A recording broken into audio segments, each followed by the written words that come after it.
Oh, you already got the can. There we go.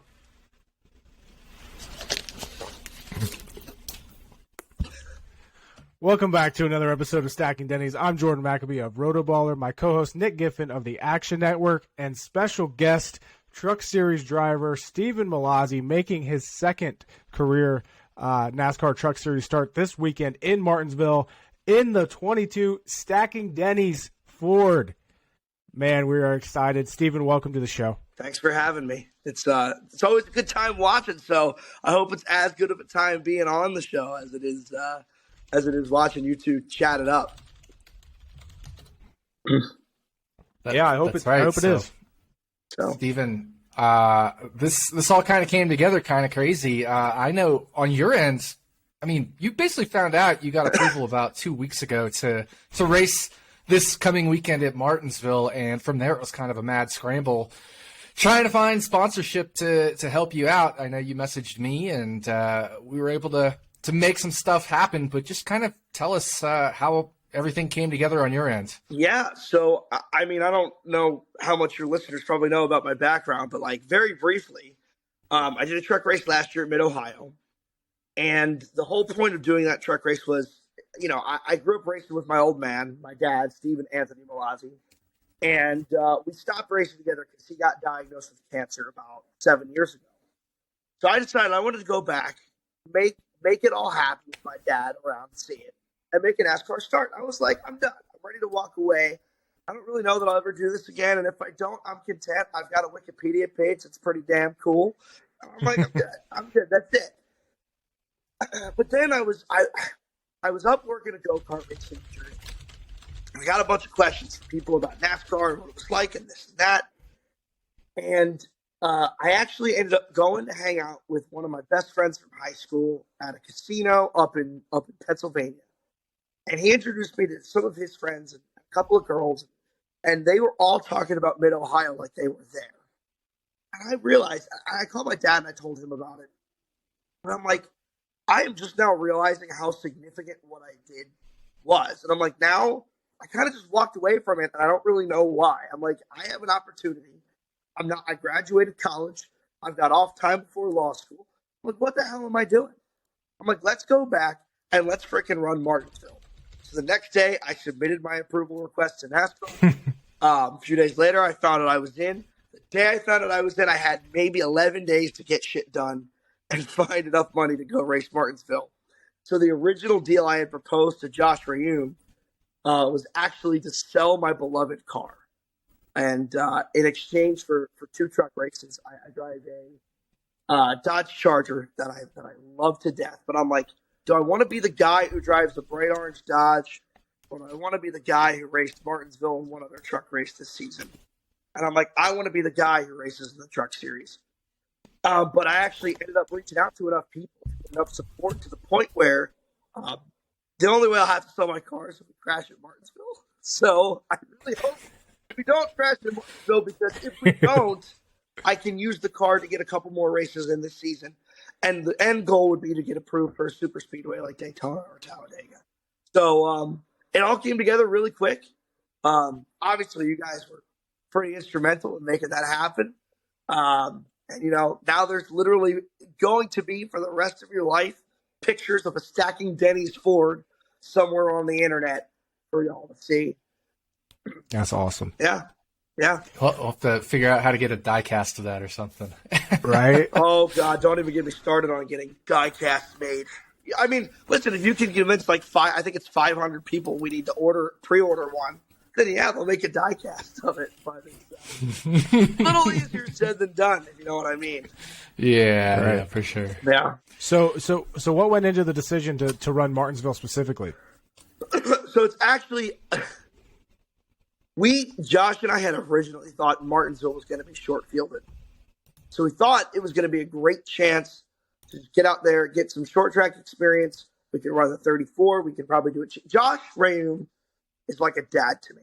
Love him to death. Like, I mean, he is quite literally, you know, obviously we talked a little bit earlier, my dad had to step away from racing. He's sick, you know. It's been tough.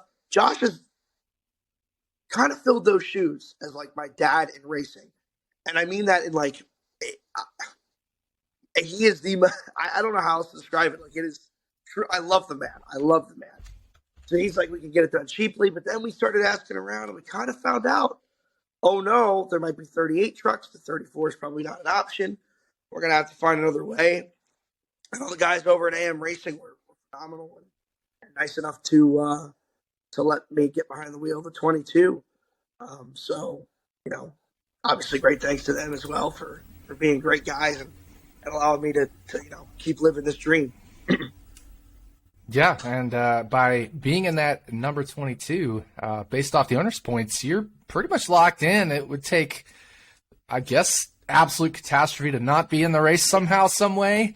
So I actually ran some numbers for you. Did you know that there has been no car or truck in the top 20 in owner's points? I am totally jinxing myself, but I'm going to say it and hope that I'm not. In the past 3 seasons, that's as far back as I needed to look, that has missed a race based on points that wasn't in the first 3 races of the year. It's like, obviously, Daytona, you have cars miss all the time, right? It just happens. Sure. But outside of that, after those first 3 races, once they switch over to the current season's owner point, no car that was ranked in the top 20 has missed a race since then. So, knock on wood, but I'm feeling pretty good that we're going to be racing. Yeah, well, see, I mean, I'm the analyst here. I'm the number cruncher, but thank you for running the numbers for me, so I didn't have to. Yeah, so you mentioned Mid-Ohio last year. Talk about that race. Talk about it, because it was pretty adventurous for you. The whole weekend was pretty adventurous for you, and you came home with a pretty good finish. Maybe not one quite as good as you wanted, but still a very, very good finish for your debut. I'll be honest with you. I was hoping for a top 30. So, 22nd is phenomenal for me. What's actually really frustrating, and we're kind of going to work our way backwards. It sounds like, by the way, I'm structuring my own story here. We were actually running 17th with a lap and a half to go. And I had a little run-in with as DW said, that's a teammate who ran into me going into turn 4, spun me out, and ended up knocking us back 5 places. And what's really frustrating is that particular teammate was 32 laps down. So I don't really know why that we were being raced there. Shit happens. I mean, I imagine that, I don't really know what to say about it, but it happened. It is what it is. We finished 22nd. I was actually sitting in the truck thinking to myself, words that I probably don't want to say on a podcast, but I was like, oh my God, we're not going to finish this race. Because we had not been able to get our truck started without a jump box all weekend long. And I'm sitting in the truck, and I'm mad. I'm cursing on the radio. All of a sudden, Josh comes on. He's like, dude. He's like, buddy, you got to believe in the truck. I'm like, what the? Are you believe in the truck? Really? That's what we're going to go with? I have spent my life to get to this point, and you're telling me the reason why the truck won't start is because I'm not believing in it? He's like, switches and believe in the truck. I'm like, whatever you say. And I'm like, I said whatever you say, and then another bad word after that. But that's, it is what there's a lot of swearing that goes on when I'm in a cockpit of a race car. So I flip all the switches, flip them back on, and lo and behold, the son of a bitch fires. For the first time all weekend. And I sat there in awe for probably 5 seconds. Put it in gear and drove away out of the grass. And I'm like, you have got to be kidding me. That is ridiculous that worked. But we also had, a run-in on the last lap of practice with a team that I won't name and talk about. But I'm pretty sure Nick knows who I'm referring to.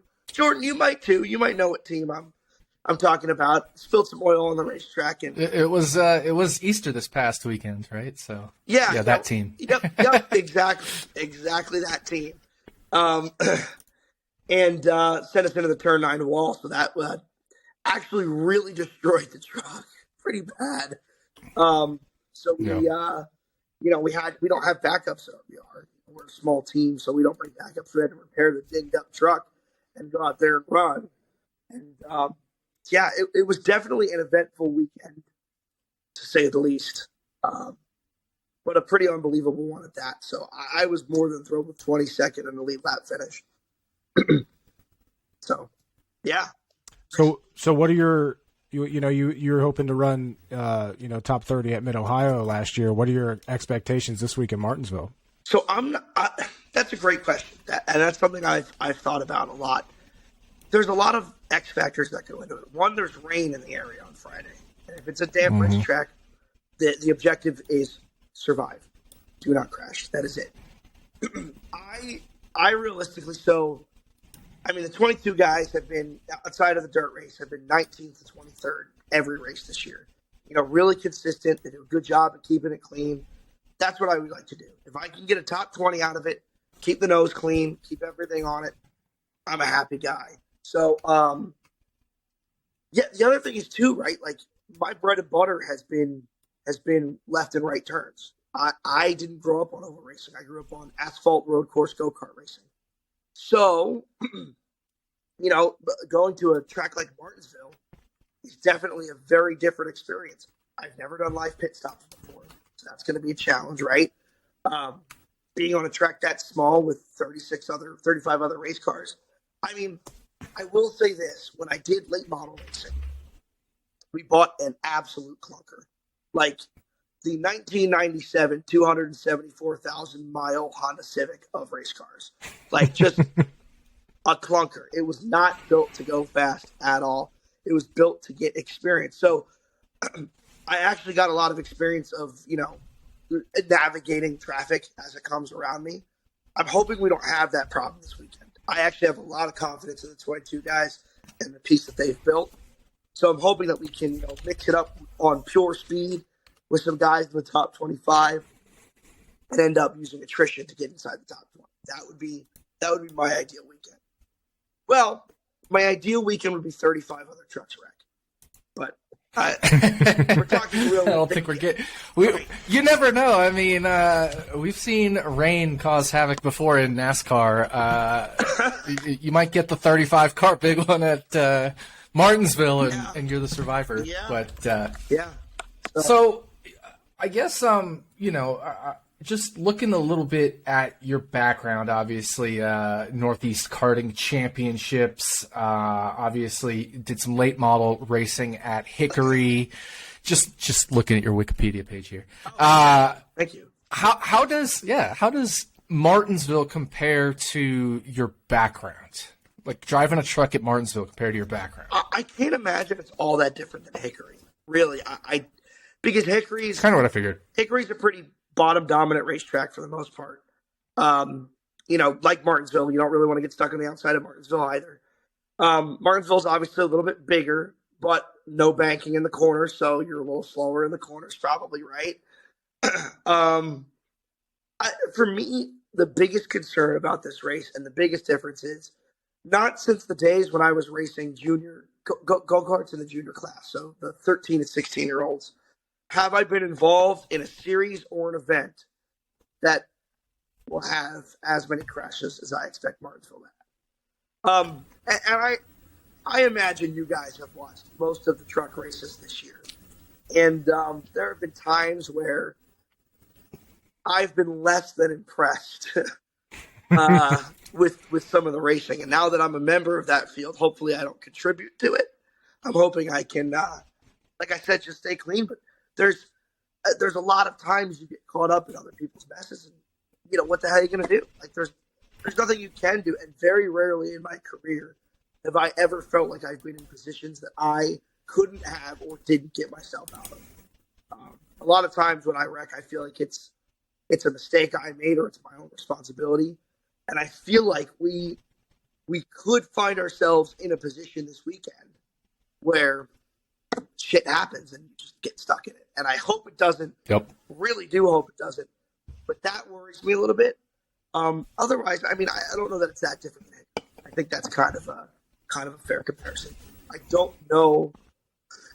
Not really sure what go-karting is going to do for me now. So, that go-karting, that was against Kyle Kirkwood, right?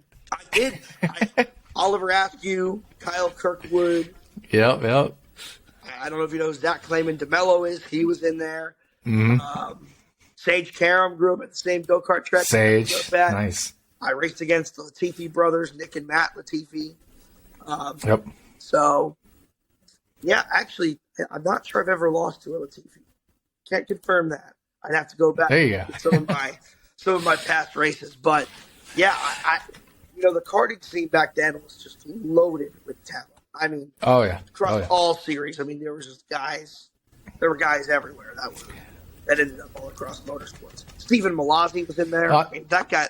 Yeah, exactly. I was going to say, I'm a little disappointed I don't get to see Stephen Mallozzi race this weekend because I'll be watching some of your rivals, your arch rivals, Kyle Kirkwood and, a couple of those other guys racing this weekend at Long Beach. But Jordan is going to be there, right, Jordan? Yeah, I'm making the trip here tomorrow night, Thursday morning.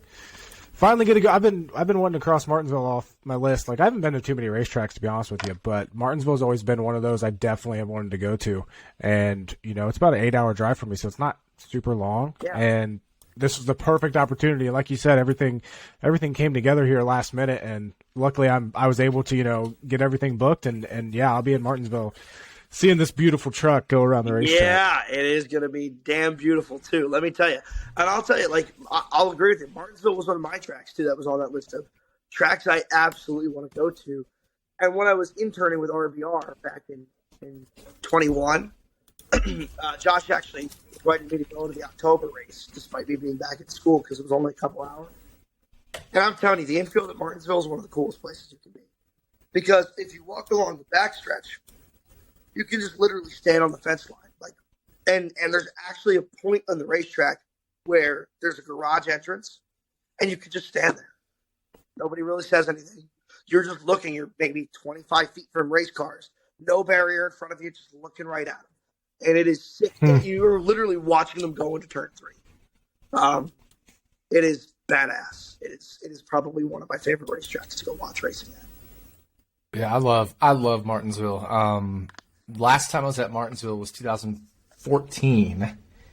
Some guy by the name of Dale Earnhardt Jr. won that race in the playoff race of 2014. Yeah, never heard of him. So definitely a good experience, and it's great. I mean, Jordan, obviously, and Steven, you'll be able to see all the action. I guess maybe not from your vantage point, Jordan, because you'll be probably in the infield or somewhere, but I would guess as a guest of the team. I don't exactly know, but you're going to have a good time anyway. You'll be able to see pretty much whatever you want to see.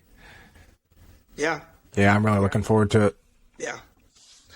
And I get to be up close and personal for my pit stops if you want. It might not be the prettiest thing in the world. How do you feel about those? Horrible. Because like you said, you haven't done those in a truck yet. Horrible. I'm dreading it. I am.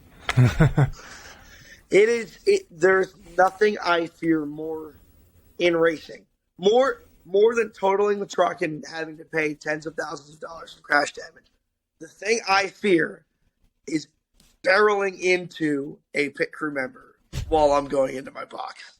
That terrifies me. So, Josh and I are gonna talk about a little bit like what the procedural is and how tips to make it easier on me. Sure. I've done some pits in late model racing where you go in and you make an adjustment quick, but it's very different when you're talking, Martinsville pit road, which can be very congested, and you're talking, first ever live pit stop. So not really the place I'd want to make my first live pit stop, if I'm honest. So are you going to be able to practice any live pit stops at all in any way? No, not really. No, and I'm actually even further concerning is I'm afraid that they're gonna rain out practice and qualify. Yep. And we're just going into the race blind. We'll have to see what happens. And I'm pretty sure I'm not 100% of it, but if my math isn't wrong, we'll start 14th place. And I love it. Yeah. I love it. That's good though. That's I'm right there. I'm in contention. Listen, Giffen, I'm not playing me in DFS. Okay, that's all I can say. You gotta thank Chase Briscoe for that. Yeah, right. No kidding. But if I'm 14th, I'm a definite fade. So the PD upside's not there. The PD upside's not there. until the 35 car wreck happens, truck wreck happens, I should say, and you're not in it, right? Yeah. Then when I'm 0. The 1% chance for Mallozzi to hit happened. God, I actually don't. We have to give you crap because I mean, let's be real. Like let's be honest about your expectations. You're a rookie, a second start ever at Martinsville. Yeah. In a truck that's a mid-pack truck.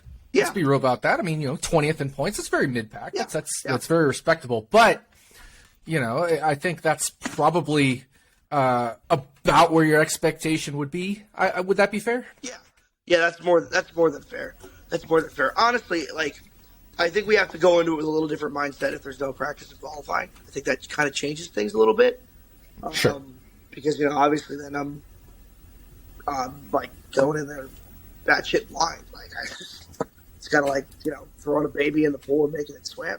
I mean, I don't want to be in that position, but that could be where we end up. And the one thing I don't want to do is I don't want to those guys at 22, Josh has been in the 22, I think 3 times this year.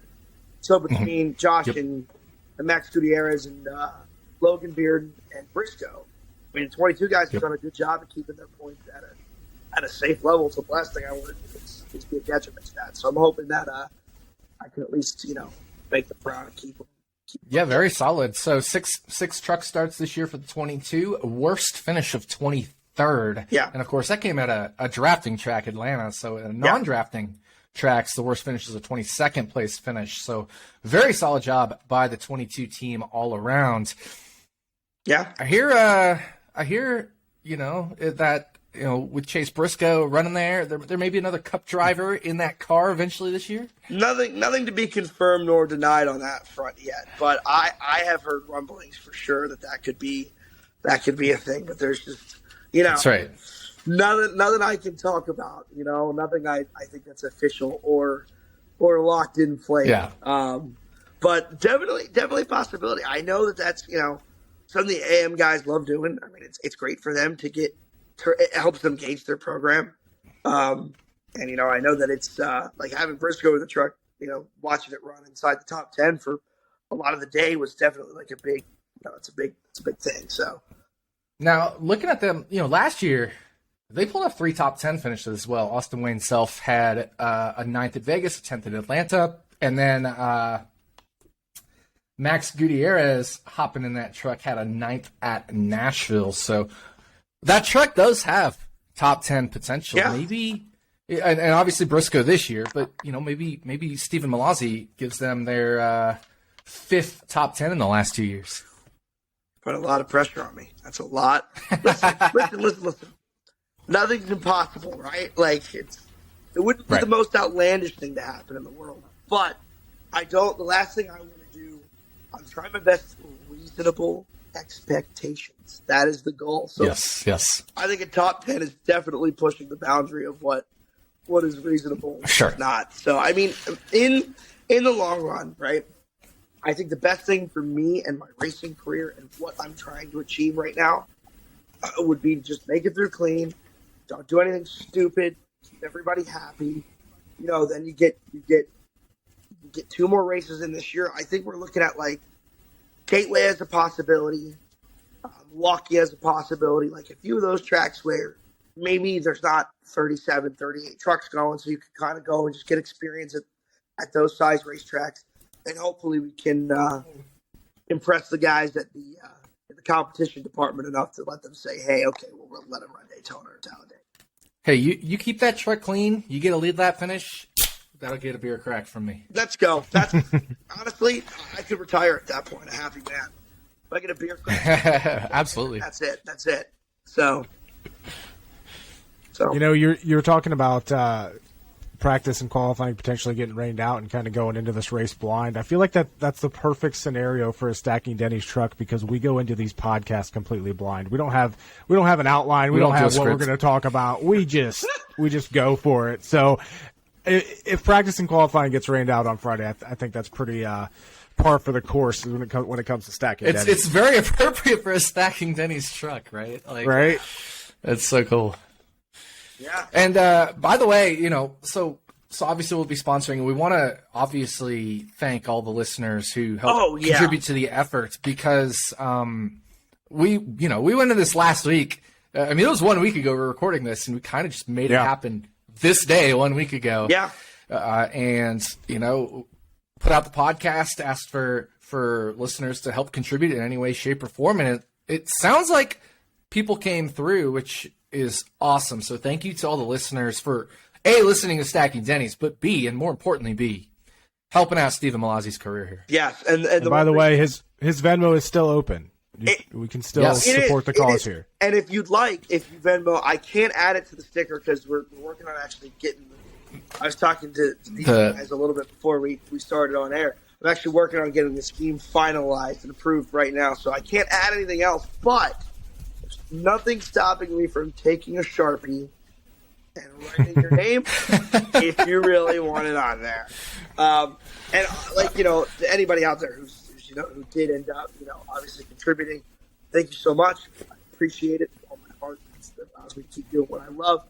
I will send out pictures. And still hang on to your orange Dodge. Was it Charger or Challenger? I forgot which one it was. Charger, which by the way, still going to get rid of it, but now it just allows me to extend its usage further, so I can use it for a couple of extra races, right? Or gives me the opportunity to sell trucks as I go instead of having to get the money up front and try and figure it out preemptively. You know what I mean? So that was a huge clutch up by the Stacking Dennys boys right there. So I'll get pictures out obviously as soon as they're on the hood.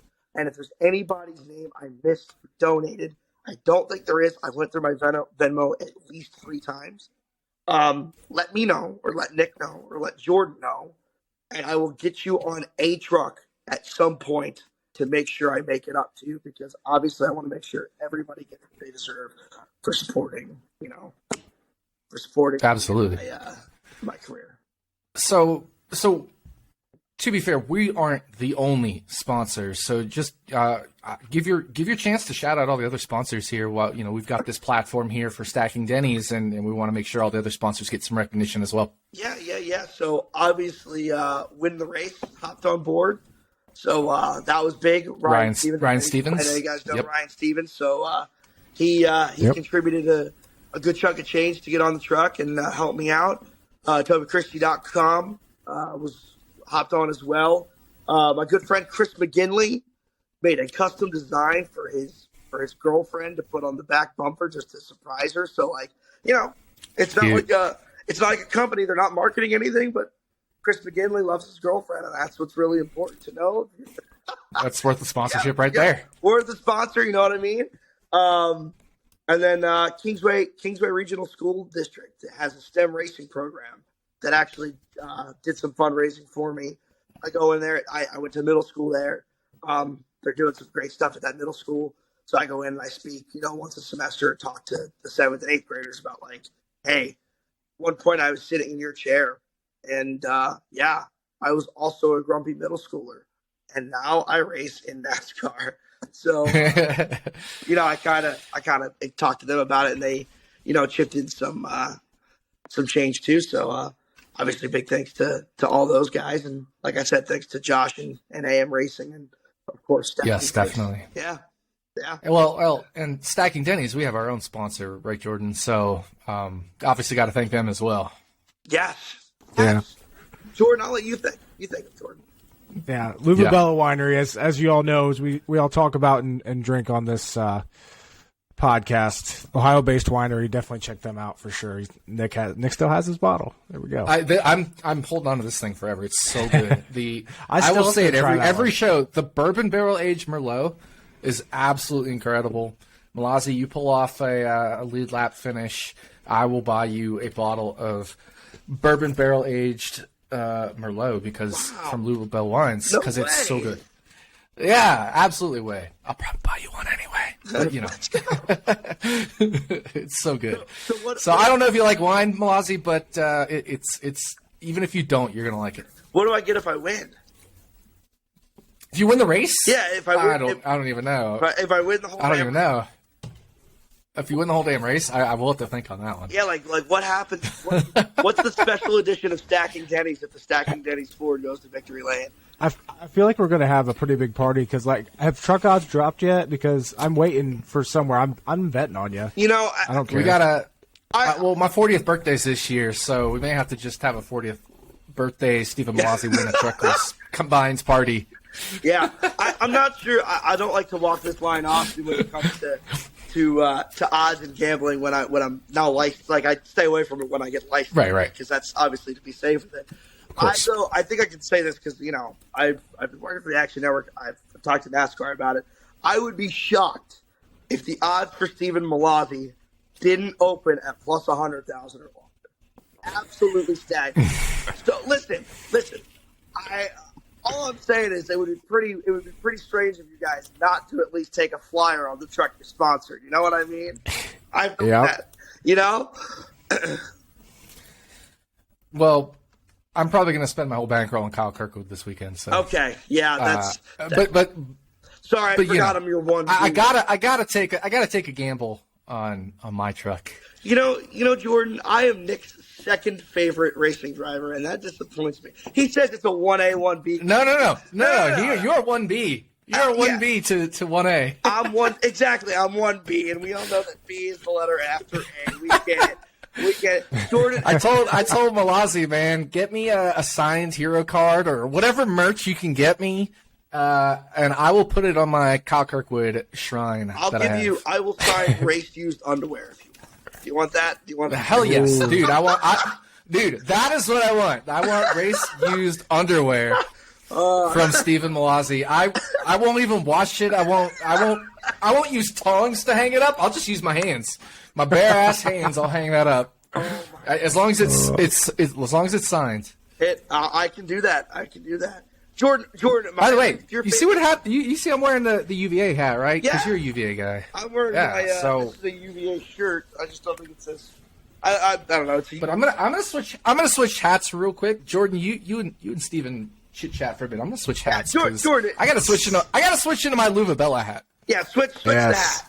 Am I your favorite race car driver, Jordan? 100%. Thank you. Yes. You know what? At least half of Stacking Dennys has me as their favorite race car driver. Yeah. I got your back. Don't worry. But, you tweeted out yesterday on Monday, so as long as all goes smoothly, in about 5 days, I'm going to be able to say I raced Kyle Busch and Ross Chastain. You said it's pretty epic, but, how surreal is that to say that you're going to be racing against some of the best or one of the best drivers ever for NASCAR, and then Ross Chastain? Nice. Good there. Sometimes it's tough. It's tough to really let it sink in.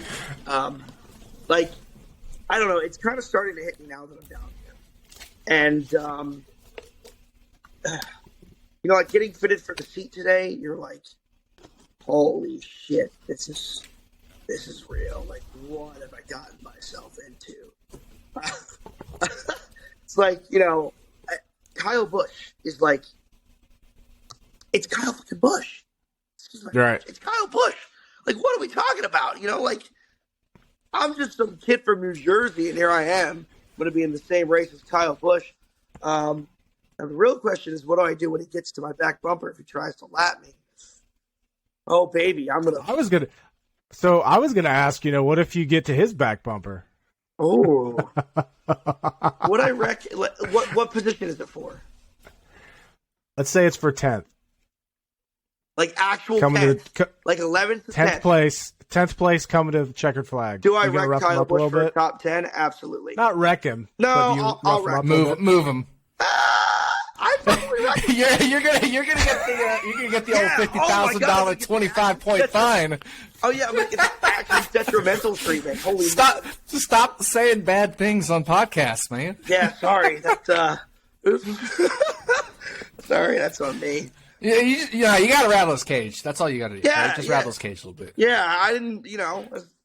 I'll just go into the interview, and if they ask me what happened, I'll quote Dale Earnhardt at Bristol. I didn't mean to wreck him. I just meant to rattle his cage, and then all will be well. Just like Ryan Preece this past weekend with Kyle Larson. I mean, just got loose. Just got loose. Don't get me started on that. As long as you. Well, so and this is that actually. So Jordan, obviously, we got RotoBaller wines. we got our Wine About It segment, which we haven't even touched yet. But my Right. Wine About It segment is going to be about that. So, I'll give you a chance to get started on that when we get there. I'm looking forward to that. God. I'll whine. You want me to start off whine about it? I'll do it if you want. I can. Let's do it. Yeah, Jordan, kick do it. off the Wine About It segment. Here we with, go. Like your opening of the Wine About It segment, and we'll give Mallozzi the first wine. I'll stay, Absolutely. I'll definitely stay for whine about it, and then I probably have to get rocking because I have an early morning Yes, tomorrow sir. at AM racing. Gotta keep working on that truck and get it right. An early AM at AM Racing. I see That's- what you did there. I said the same thing to Josh this morning. Like that, I don't. So I had a sponsorship meeting. I'll tell you the day I've had, and then I'll go. This will be part of my whine about it. That'll go into the final point, I guess, of the end of my whine about it. I can whine all day. I can drink wine. I can whine. I can whine while I'm drinking wine, as long as it's from our favorite Ohio wine. It's the best. It's the best part about drinking wine. Yeah, exactly. All right, Jordan, hold on. Kick us off Yeah, here all right, go. with the, So this- the intro to the segment. This is officially Wine About It, presented by Luvabella Winery, with special guest Stephen Mallozzi, kicking it off with his Wine About It. So if you want a little insight to what it's like to be a small-time budget race car driver, this is it. Ready? So I've been all over the place. This past week and a half, I have been to Boston, New York, Philadelphia, Charlottesville, Pittsburgh, my hometown in New Jersey, and now I'm in Charlotte. Okay? I got an oil change 9 days ago. I am 300 miles overdue for my next oil change. Okay? Man. 9 days ago. By the way, I only get the primo shit because I drive a stupid-ass car, so it's like $147 an oil change. I should probably just do it myself. But that's not even what I'm whining about. So I get a great offer to go to a Phillies game yesterday, and like it's a guy who does the hospitality suites and could potentially be somebody who gets invested in NASCAR for that type of reason because NASCAR is great with the hospitality fan experiences, right? That's kind of what our bread and butter is. So I go and I'm hoping to get something out of it. I don't get anything. So that sucks. It's disappointing. Got to see a great game, though. That was fun. It was a great time. However, I had to be down in Charlotte at 8 a.m. I had to be at RBR by 7:30 in the morning to go down to AM Racing this morning. So, do some math. The Phillies game, I left around 10:15. It's about an 8-hour drive. If I drove straight through, that would put me there at 6:15 in the morning. Now, I found out that my headshots were outdated. So I called a buddy in Charlottesville. You got to drive through Charlottesville kind of to get to Charlotte. I'm like, hey, you think you could do headshots for me at 2 in the morning? He's like, yeah. So I go, I get some headshots done at 2 a.m. Okay? I sleep for an hour. I set an alarm for 3:27. I get out of bed. I drive all the way to Charlotte in my pajamas. I have Moneyball on while I'm driving because I'm falling asleep and I need something to keep me up. I'm pretty sure that's illegal, and that's now the second thing I shouldn't admit to doing on a podcast so far. But such is life. Such is life. We all make it. So I finally pulled into the shop driveway at, I think, 7:27 this morning on an hour of sleep. I get going. I pulled in. This is my friend's. I'm at a friend's house from my days back in karting. I pulled into their driveway at 7:15 tonight. I chatted with them. I had dinner. I got situated. I've been dealing with, I think I mentioned I've been working on some stuff with the scheme to make sure it gets approved. I've had to tweet some stuff. I showered. I ate dinner. And then at 10:15, I started working on getting on the podcast. So we have been digging all day long. And you know what? This is my ending whine about it. This is my whine. This is it. That wasn't whining. That was just me complaining. They're different things. This is me whining. Racing is so goddamn expensive. It's ridiculous. You know what? If racing were like baseball, I bet you 65% of the people, like cheap barriers to entry, I bet you 65% of the field across all three NASCAR's top series would change. I'd put my life in. That's my whine about it. I don't know if I'd be in it. My guess would be, I don't know. Maybe I would. I have confidence in myself, but I can't be sure. But racing is too friggin' expensive, and it's ridiculous. And that's what I have to whine about today. That's it. Thank you. That's a good whine about it. Thank you, Jordan. Yeah. You know what? I've been bitching about it for weeks. You guys knew I've been whining about it because I whined to you guys for some money. It's just like, right. all the times Corey LaJoie talked about, the equipment differences between him and top tier and how he could perform with good equipment. And, there's always people that are on the opposite side that say, it's not the equipment when Okay. absolutely NASCAR is a full money game. Let me ask you a question. Let's say we went out and we drag race, right? And I gave you 170,000, and these are real numbers, but I'm not going to say what they represent. Let's say I gave you $170,000 to go buy a car, okay? Any car you wanted. And you said to me, all right, you've got $30,000 to go buy a car. Just based purely off drag racing, okay? Just a straight line. We're going to see who can do a half mile fastest. Does it matter how good of a driver I am? Not really. No, it doesn't. Why? Because you don't need it's a half mile. It's a half mile, and you're going to be able to buy whatever freaking car you want. And right. I've used this analogy before, and some people say it's kind of ridiculous. It's drag racing. You're talking about an oval. It's really not. It's the same premise, just expanded throughout all of racing. Everything is better the more money you have. Things run cleaner. You can hire more employees. You can hire better employees. You get more wind tunnel time. You can specialize this. You can specialize that. Like the struggles of being a budget race team as opposed to an extremely wealthy one are so undocumented in the sport. It's ridiculous. And sometimes I just don't think people realize how expensive racing is. And I feel like that gap is even worse in the Truck Series and the Xfinity Series. The Cup, it's kind of it really has closed the gap a little bit, but Truck and Xfinity, there is such a difference between these top teams and the lower teams. It's not even funny. And it begs the question. Like, let's say you were blessed and got $1 million in sponsorship. Well, what do? Do you try and run a full season with the small team, or run 27th place most of the year, maybe 27th to 29th, or do you do 5 races with a big team? That's it. 5, maybe 6. With the crash clause, probably 6, right? Like, and try and win one. Yeah. And hope for the best. Mm-hmm. It's one of those things, man. My whine about it's over. I'll listen to yours too, and then hop it off. Go. My whine about it is just going to be the dirt race on Bristol in general, and I spent last week's episode talking about this, how awful I thought this race was going to be, and it did nothing to sway me at all. I had no interest even watching this race. I watched probably half of it. I'll admit it. I didn't even watch the ending of this race. This is such a gimmick race.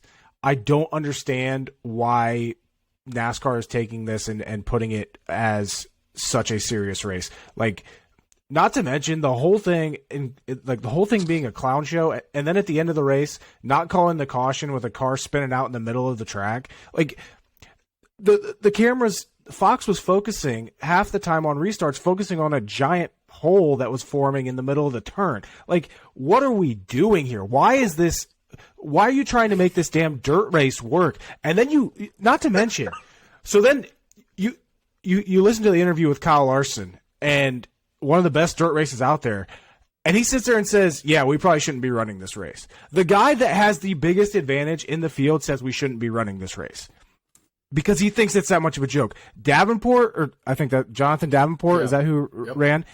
He literally said this is a show, not a race. What the hell are we doing, NASCAR? Why are we letting this race play into and factor into the championship? Because it is. It makes a huge difference. So can I? God, we want to have an exhibition. If we want to have an exhibition race, do this. I was gonna say, do this. That's great. That's fine. An Easter exhibition. Find a 36 race to add somewhere else. We're making a 35 race season. I don't know, but this should not, I don't think this should be a points paying race whatsoever. So it's interesting then. So then I'll flip it around on you. I'll tell you. I'm going to say something controversial here. Okay. I don't think the Bristol Dirt Race is a good idea, but I very much enjoyed watching the racing when it was racing on Sunday. I agree with that. I was going to say, I thought the actual racing part was good. Was decent to good, yeah. But I don't enjoy the every 15 laps with a spin.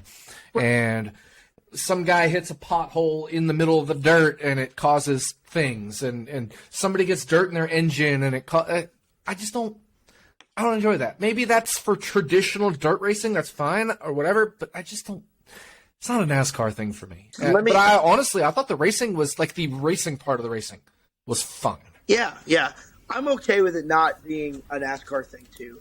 I would say that my biggest question to flip around on you guys then would be if the problem is the lack of. I guess if the problem is the chaos, right? The problem is the cautions every 15 minutes and the interruptions and the whatnot.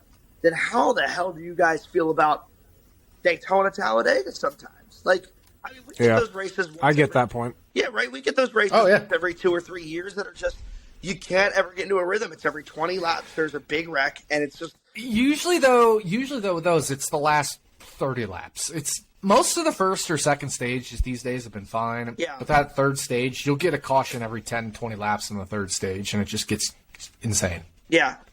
Then I guess I'll go one example further, and this is kind of going to shit on myself here. What about the Truck Series as a whole? Because I'll give you this is something I've looked into, Nick, to try and decide when I'm looking at pit strategy when you're going to take tires. How many green flag runs over 20 laps do you think there have been in Martinsville in the past 3 truck races here? As a guess, I'm going to say single digits. 4? It's less than 4. 4. Less than 4 in 3 races.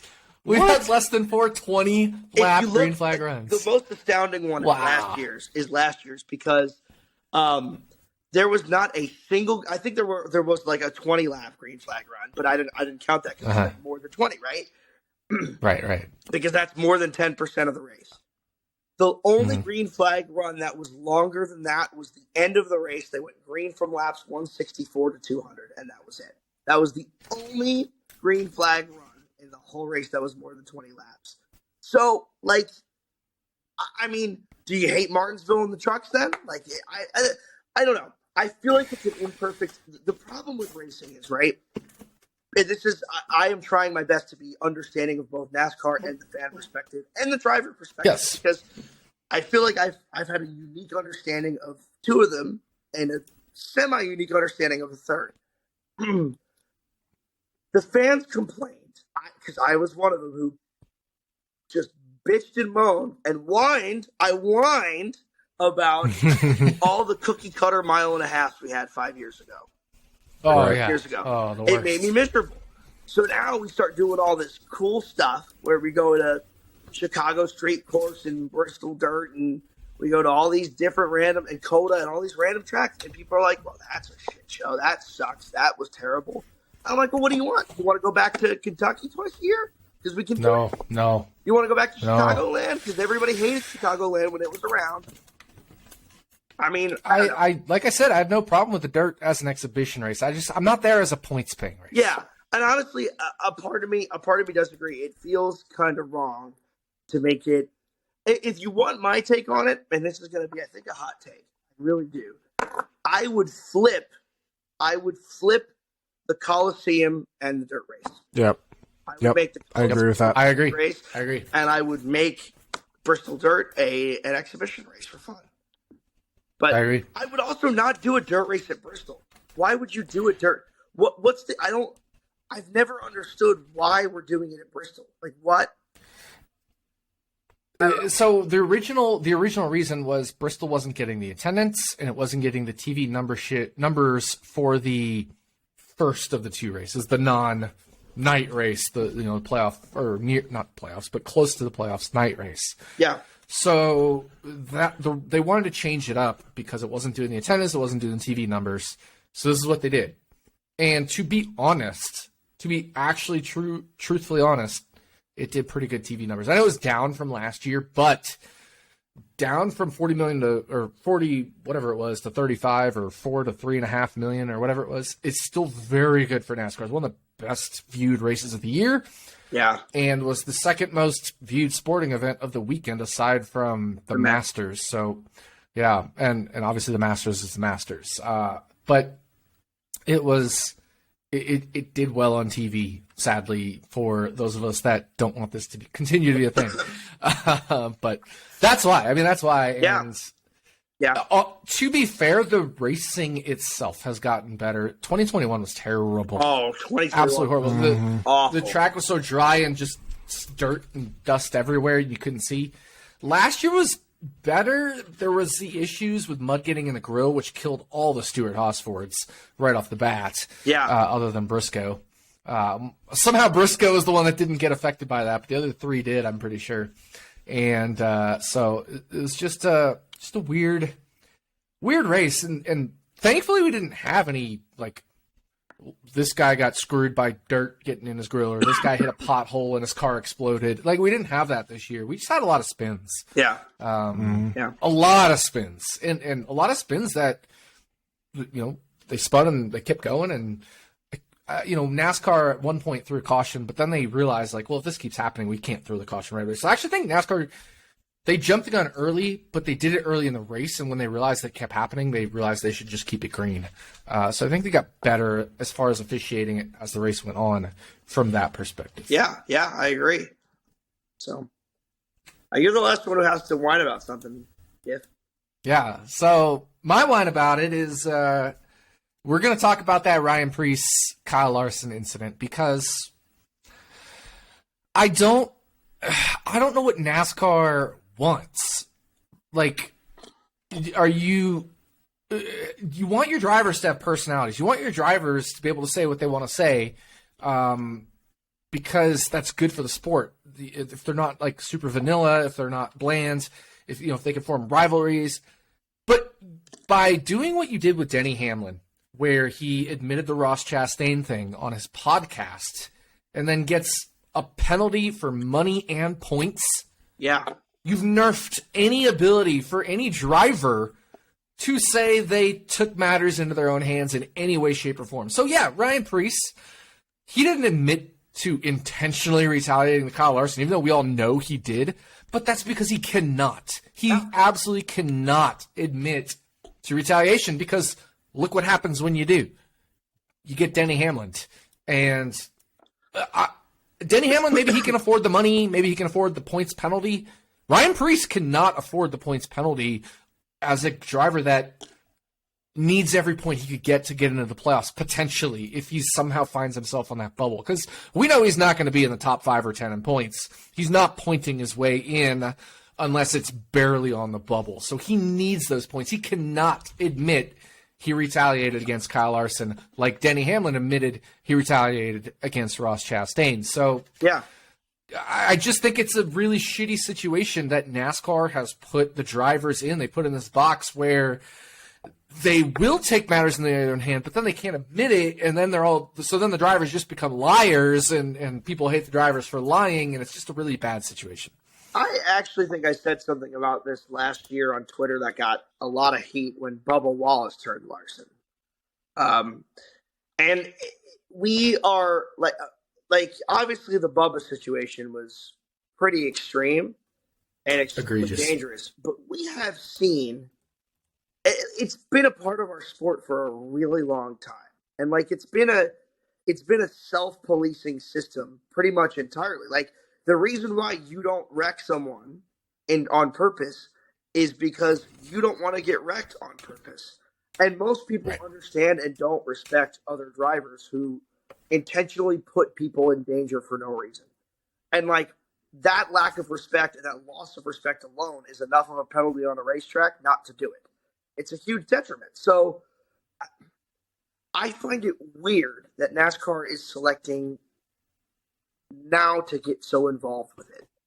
It's like, I don't know. I'm trying to think of a great example that would really hammer home the point, but I'm drawing a blank.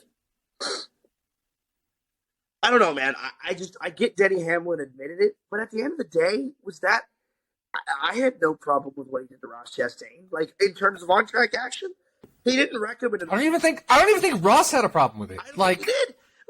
Honestly, Ross kind of knew it was coming. what Ross Chastain did last year at Gateway was significantly what they did last year at Gateway between the two of them was way more dangerous and very clearly intentional. Yet we saw no penalty. I think the biggest thing here is the inconsistency from NASCAR. Yeah. Not to mention the Colleague Racing, or not Colleague Racing, yeah, Colleague, with the same exact penalty as Hendrick from Phoenix, and Hendrick's penalty's getting reduced and Colleague's not. What the hell? So, what is? I get they had a different appeals board. I get they probably had a different argument, but the fact of the matter is it was the exact same thing, and Hendrick got off, Colleague didn't. So I actually know some people who are pretty close to that situation, and Okay. NASCAR is not happy that Hendrick got off. That was not like a Hendrick thing, and that's why I think there's going to be a lot. I think by the time next season rolls around, you could see some pretty severe revisions to the way that these appeals are handled. Because no one disagrees. I mean, not even the sanctioning body disagrees. There's very little disagreement that the fact that Colleague's penalty was upheld, yet Hendricks was rescinded. And by the way, I think NASCAR, and I don't think they really did a good job at hiding it. I think they tried to rectify it. I think there is no way in hell they randomly pulled two Hendrick cars to R&D that just happened to have illegal things on them that resulted in a penalty that was, of similar consequence to the one that just got reduced. So, Not to mention, yeah, then Hendrick decides not to appeal that one. it. Exactly. That tells me behind closed doors they said we're going to nail you and you're going to take it. Yeah. We're going to get something out of this. Yeah. Yeah. And it was 60 points because I think Haley got a 25-point reduction, so it was 75. Yeah. So that puts it close enough to on par with Haley's at that point if you take the 60 from those two Hendrick cars. And they didn't take Kyle Larson's, who won the race, but they took the other two non-Chase Elliott cars, right? So yeah. And to be fair, Bob actually answered my question because I thought it was random still, and I was like, is there any other stipulation? Like, do they need to be top 20? Do they need to be lead lap? He said, there's no more randomness. They can just choose whoever they want now. Yeah. So they didn't randomly select. They didn't randomly select them. They intentionally selected them, and Bob even pointed out that the random part of that has gone away in the past couple of years. He said he didn't even remember exactly when, but it's no longer random. So those were intentionally chosen. So I don't know, if truly, really, there is a wink, wink, nod, nod here, but it certainly feels like it. There is a wink. But to all of our points here, like I'm not even mad at Ryan Preece, and say what you will about Ryan Preece. I know a lot of people don't like Ryan Preece because he whines or this, that, or the other, or whatever. But we whine, right? So I don't care. But so I don't really care about that part. He literally just couldn't admit that he wrecked Kyle Larson. It would have been too detrimental. It would have been an action detrimental to himself to admit that. Yeah, I actually feel bad for Denny Hamlin because I despised Denny Hamlin for the first 20 years of my life. Okay, It sounds like everybody. Like, how can you despise? You're on a podcast called Stacking Dennys. But then, as he grew his social media presence and became much more open, he stopped kind of hiding behind the camera. I think he realized, okay, I can just kind of say whatever I want and do whatever I want from an inside perspective. And it's really refreshing, and I appreciate Denny Hamlin and the way that he acts sometimes. And, his podcast is freaking awesome. And I am so pissed off that NASCAR penalized him. That, I don't know. I just feel like it's been, I don't know. I don't know. They didn't penalize Edwards when he just destroyed Keselowski at Gateway 10 years ago, right? Or when Edwards... Or Atlanta. When Edwards just destroyed Keselowski again. Flipped them. There's no penalty there. Is it because he didn't... So we're penalizing based on intent now. Like, it's crazy. It's crazy. And the only way to determine intent is by admittance. So, like, that would be okay. Well, but that's the thing is, like, even Bubba last year didn't admit to intentionally wrecking Larson back. I got loose. But you know, come on, like, if you smell like alcohol and you're swerving all over the roads, odds are you're drunk driving. Okay, like, it's like, imagine that analogy, right? Like, what if we started determining DUIs based on admittance? Like, people who maybe that's a really dumb analogy. It might be stupid. It might be ridiculous. It probably it's a dumb analogy because, and I don't mean it in a mean way. It's a dumb analogy because then NASCAR would just start penalizing everybody. Like, they'd penalize Priest, they'd penalize Hamlin before he admitted on the podcast. They'd have penalized Lars. So we get penalties everywhere. Yeah, based off of anything that looks like it could be intent. Yeah. You know, like you said, like the DUI style thing. If Priest is swerving over and hits Larson, then he's guilty by swerving. Yeah. So, you know, then we get into the area of, are we Formula One, where you penalize any contact based off of who's at fault? And they very rarely, they do, but they occasionally give racing incidents, but by and large, they'll penalize drivers for contact if it's their fault. So then do we get to that point where NASCAR starts penalizing whose fault it is? I don't want that. That's not what I want. Think anybody and we're getting in a little bit of a slippery slope there by this Hamlin thing. Okay, well, you admitted intent, and now Ryan Preece, obviously he did it. Obviously it was intentional. NASCAR knows that. We all know that. The whole world knows that. Yeah. Do you penalize Ryan Preece because he's not fessing up to it? Yeah. Tradition would say no, but NASCAR's view lately has been between Bubba Wallace and between Hamlin admitting it.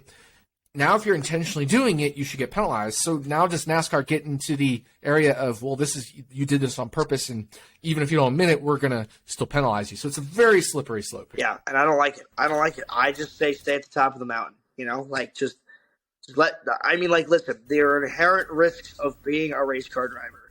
And again, I know that it's about safety. I know that it's about keeping people clean. At the end of the day, nobody wants to hurt another driver, and nobody wants to get hurt. No. The odds that think about the amount of times, the reason why Edwards turning Keselowski at Atlanta is so famous is because it's so unprecedented. We don't see people right rear each like just right hook people anymore.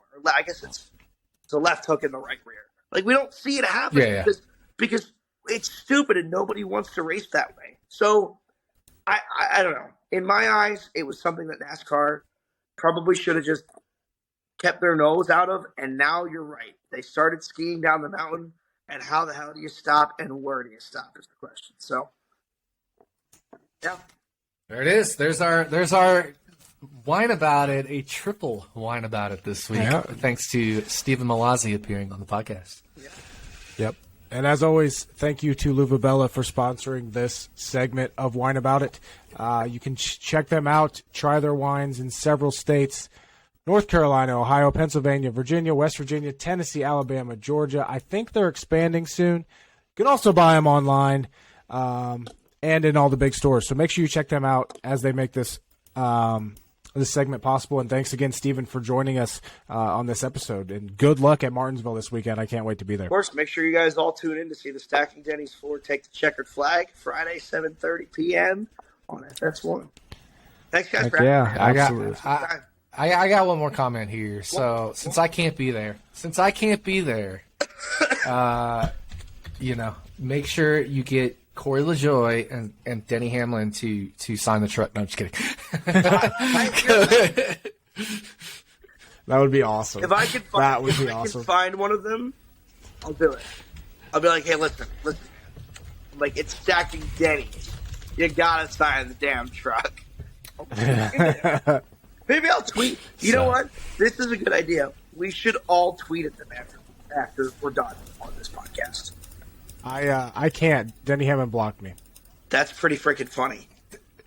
Denny Hamlin used to follow me, but he unfollowed me when I was a little too tweet happy around the 2016 election. Oh baby. Well, I guess that leaves me. Maybe I'll tweet at Denny. I'll do it right now. So, all right. There you go. Guys. So. He didn't block me. He just he helped me. Yeah. It's like, yeah. I don't blame him. I don't blame him one bit. I don't blame him at all. I honestly don't know why people follow me on Twitter. Honestly, it's Yeah, I don't really know either. I don't know why I follow you. I don't. Well, I would hope you know why you follow me on Twitter. Sometimes I just tweet dumb shit, but I feel like I'm funny. Like I laugh at my own tweet. My tweet of me at the Phillies game, I felt like was hilarious. That was awesome. By the way, it is Stephen Mallozzi's Twitter is at Driver Malloz, Mallozz. Make sure you're following him on Twitter if you aren't. He's super for real though. For real, all truth, all honesty. You're a very nice guy, very smart, UVA grad. So yeah, very very proud of you. Very proud of what you're doing with your career, and we're happy to support you. Thank you, boys. Appreciate it. Jordan, I'll see you soon. Absolutely. See you when I get to Martinsville or sometime. Nick, have fun in St. Pete. Yes, sir. Adios. Yep. See ya. All right. We already talked about it a little bit, but we have to recap Bristol Dirt, unfortunately. Let's do this quick. Yeah. Christopher Bell in Victory Lane at Bristol Dirt. Let me pull up the standings here, or the results here. Yeah, Christopher Bell over Tyler Reddick. Austin Dillon had a strong run. He was a top 5 contender last year. Started second, finished third in this race. Ricky Stenhouse Jr., Chase Briscoe rounding out the top 5. Then it got interesting. Justin Haley, who I know we were both on for DFS purposes, he ended up finishing 6th. Todd Gilliland with another solid run. The guy's got like 4 straight top 15s now.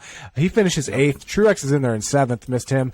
Kevin Harvick, who was garbage at every single Bristol Dirt race before this, comes home 9th. And Ty Gibbs gets another top 10. That's just another reason why I hate Bristol Dirt. But no surprise, Chris no surprise, Christopher Bell, Tyler Reddick there. Two of the best cars all night. We definitely expected those guys, Chase Briscoe and then Kyle Larson, of course, to be very strong in this race, and that's who the true contenders were in this race. Kyle Larson, he had that issue. He led 75 laps, but did end up finishing 35th after his issues. Kyle Busch was another car that was strong. I don't remember exactly what happened to him. He ended up finishing 32nd.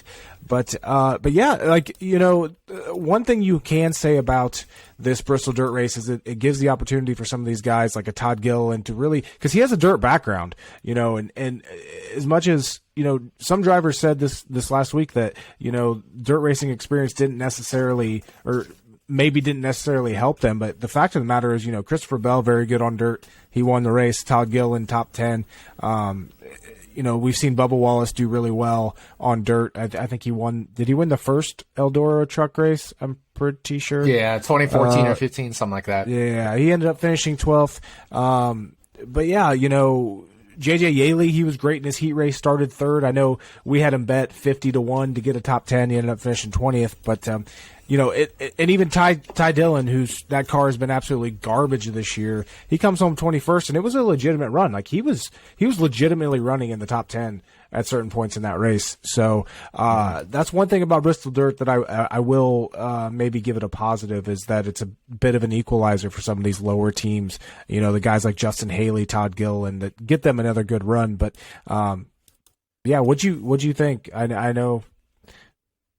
I don't care. Honestly, exactly. I think the main takeaway here is so obviously we have that 60-point penalty to Alex Bowman, and without it, he would be 2nd now in the standings behind the race winner Christopher Bell, who is now the championship leader and would be the championship leader even without the Alex Bowman penalty. Christopher Bell, aside from his 2 DNFs, has finished top 6 in every race. So he is the man to beat this year, honestly. He's shown more upside than Bowman, let's be real. Now, Bowman would have had a very good finish. I think he was running around top 10 when shit hit the fan late as well.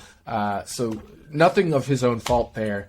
But yeah, I'm pissed at Chase Briscoe for fucking my betting day over by dumping Blaney, and then I think that caused Bowman to have issues. And I had both of them head-to-head against Keselowski, and somehow Keselowski, who was absolute trash all day, finishes wherever he finished. I can't even find him in the standings here. There he is. Finished 17th. A very flattering 17th for Brad Keselowski. Let's be real there. So he was not a 17th place car by any means. So that's how it goes. Chase Briscoe has absolutely just straight up dumped somebody 2 years in a row late in the race. That's kind of what he does. He's an overly aggressive driver, and a lot of times overly aggressive for no reason. Like, I understand he was going for the win last year at Bristol Dirt, but yes, there are other times that he's just way too aggressive. But as you said, Christopher Bell is on top of the standings, leads the way along with Alex Bowman with 6 top 10s. Also leads the way with 5 top 5s, and finally got that first win. Another thing, I tweeted out a couple weeks after Tyler Reddick won COTA, that Reddick and Bell had combined to win 7 of the last 25 Cup races. They now have combined to win 8 of the last 27. 29.6% of the last 27 races have been won by either Tyler Reddick or Christopher Bell. Definitely seeing that the youth really, the young drivers, the young guns really shining now. And like you said, Christopher Bell, like, obviously he had a great season last year, kind of a breakout season, but this one's feeling even better. Definitely. And I know, I think I saw Greg Mathern tweet that he took Bell 12-1 to win the championship. I honestly don't hate that. I know we don't like, you and I, neither of us like making futures bets, this long into the season, but I feel like 12-1 for Bell is definitely. I mean, we know what he can do on short flat tracks like Phoenix. Yeah, and he could win. I mean, he could win this week at Martinsville again. He's the defending winner here at Martinsville. I will. The only thing I'll point out is Christopher Bell. Phoenix maybe hasn't been his best track of all the short flats. Right, he finished 6th this year, which is worst non-DNF finish this year. Finished 10th last year, which was 3rd, I believe, in the championship because of Chase Elliott's issues that he had. But 10th isn't great. Those 4 championship drivers typically finish 1 through 4 or very close to it. And he finished 10th. Earlier, Phoenix last year, he finished 26th. Obviously, he had a spin and a flat tire at some point. But year before that, 2 9th place finishes at Phoenix. So a little concerned, but if he does make the championship 4, he's not going to be worse than 4-1, 3-1, and whatever. So it's just a question of, does he make the championship 4? Based off his consistency this year, yes. But, it remains to be seen. So I don't really like betting championship futures unless I'm getting super good odds, like I got with Ross 50 or 60. And like we got with Blaney and Truex at 24 and 18 or whatever it was, right before the Daytona cutoff, because we could guarantee one of them would have been in.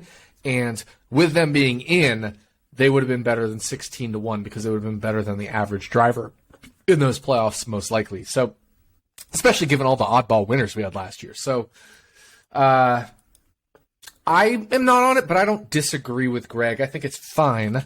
I just don't want to tie up my money that long on a 12-1 who, it's a long season, man. We know everything changes after about 10, 12, 13 races. How are things going to change when maybe Penske starts hitting their stride, figuring out what they need to do to make their cars better at these ovals? It's still very early in the season. So, I'm not disagreeing with Greg's bet at all. It's just not a bet I'm going to make myself. But the point is, bets aside, the point is Christopher Bell right now absolutely should be in contention for the odds-on favorite, and at 12-1, he's not there. So by that metric, that's definitely a good bet. Yeah, as you mentioned, it's relatively early in the race season, but at the same point, when we get done with Martinsville this weekend, we're a quarter of the way through this season. We're going to be 9 races in out of 36. That's a quarter. And I like I said, I hate to give this guy credit, but looking at the drivers with the most top 10s this season, Ty Gibbs now has 4 in a row, which ties him for 4th most in the series. I don't like that. I will say every single one of those top 10s has been, I wouldn't say lucky, but better than he ran. 3 ninths and a 10th, and all of them he was not a top 10 car.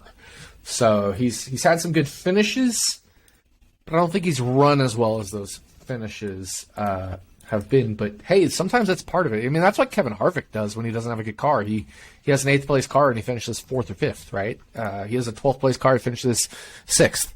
So there's nothing wrong with that. Kudos to Ty Gibbs, as much as I hate saying that, for that. But you're right, 4 straight top 10 finishes. Yep. And it's pretty noteworthy that he has one stage top 10 in those races, and it was a 10th in the second stage at Richmond. So, yes, he's getting these top 10 finishes, but he's not running well by any means. But, that's what it takes, and it's what's going to show up, as a rookie. It's still a solid run that he's having right now. So, have to give credit where credit's due, as much as I don't want to. But, like I said, Christopher Bell, Alex Bowman leading the way in top 10s. Kevin Harvick has 5. And then there's just a mess of guys with 4 or 3. Chastain, Gibbs, Logano, Kyle Busch, Reddick, all with 4. Reddick is doing Reddick things. He has 4 top 10s that are also top 5s as well. But looking at, the playoff points and overall points, I don't think this is updated. This is showing Byron with 15, and I don't think that's including the penalty. Yeah, Byron has -5 playoff points. Oh, sorry, Bowman has -5. Byron has 10 playoff points. There we go. Yeah. Larson was 7 still. Reddick was 7. Logano was 6. Bell, Kyle Busch, Stenhouse all with 5. So nobody really, with that penalty from Byron, like he was pulling away. Isn't really pulling away anymore. Yeah. I have an interesting prop bet for you. Does Alex Bowman go into the playoffs with negative playoff points? That would be... it would not surprise me, because he doesn't win stages, and the only way he's going to get playoff points is if he wins.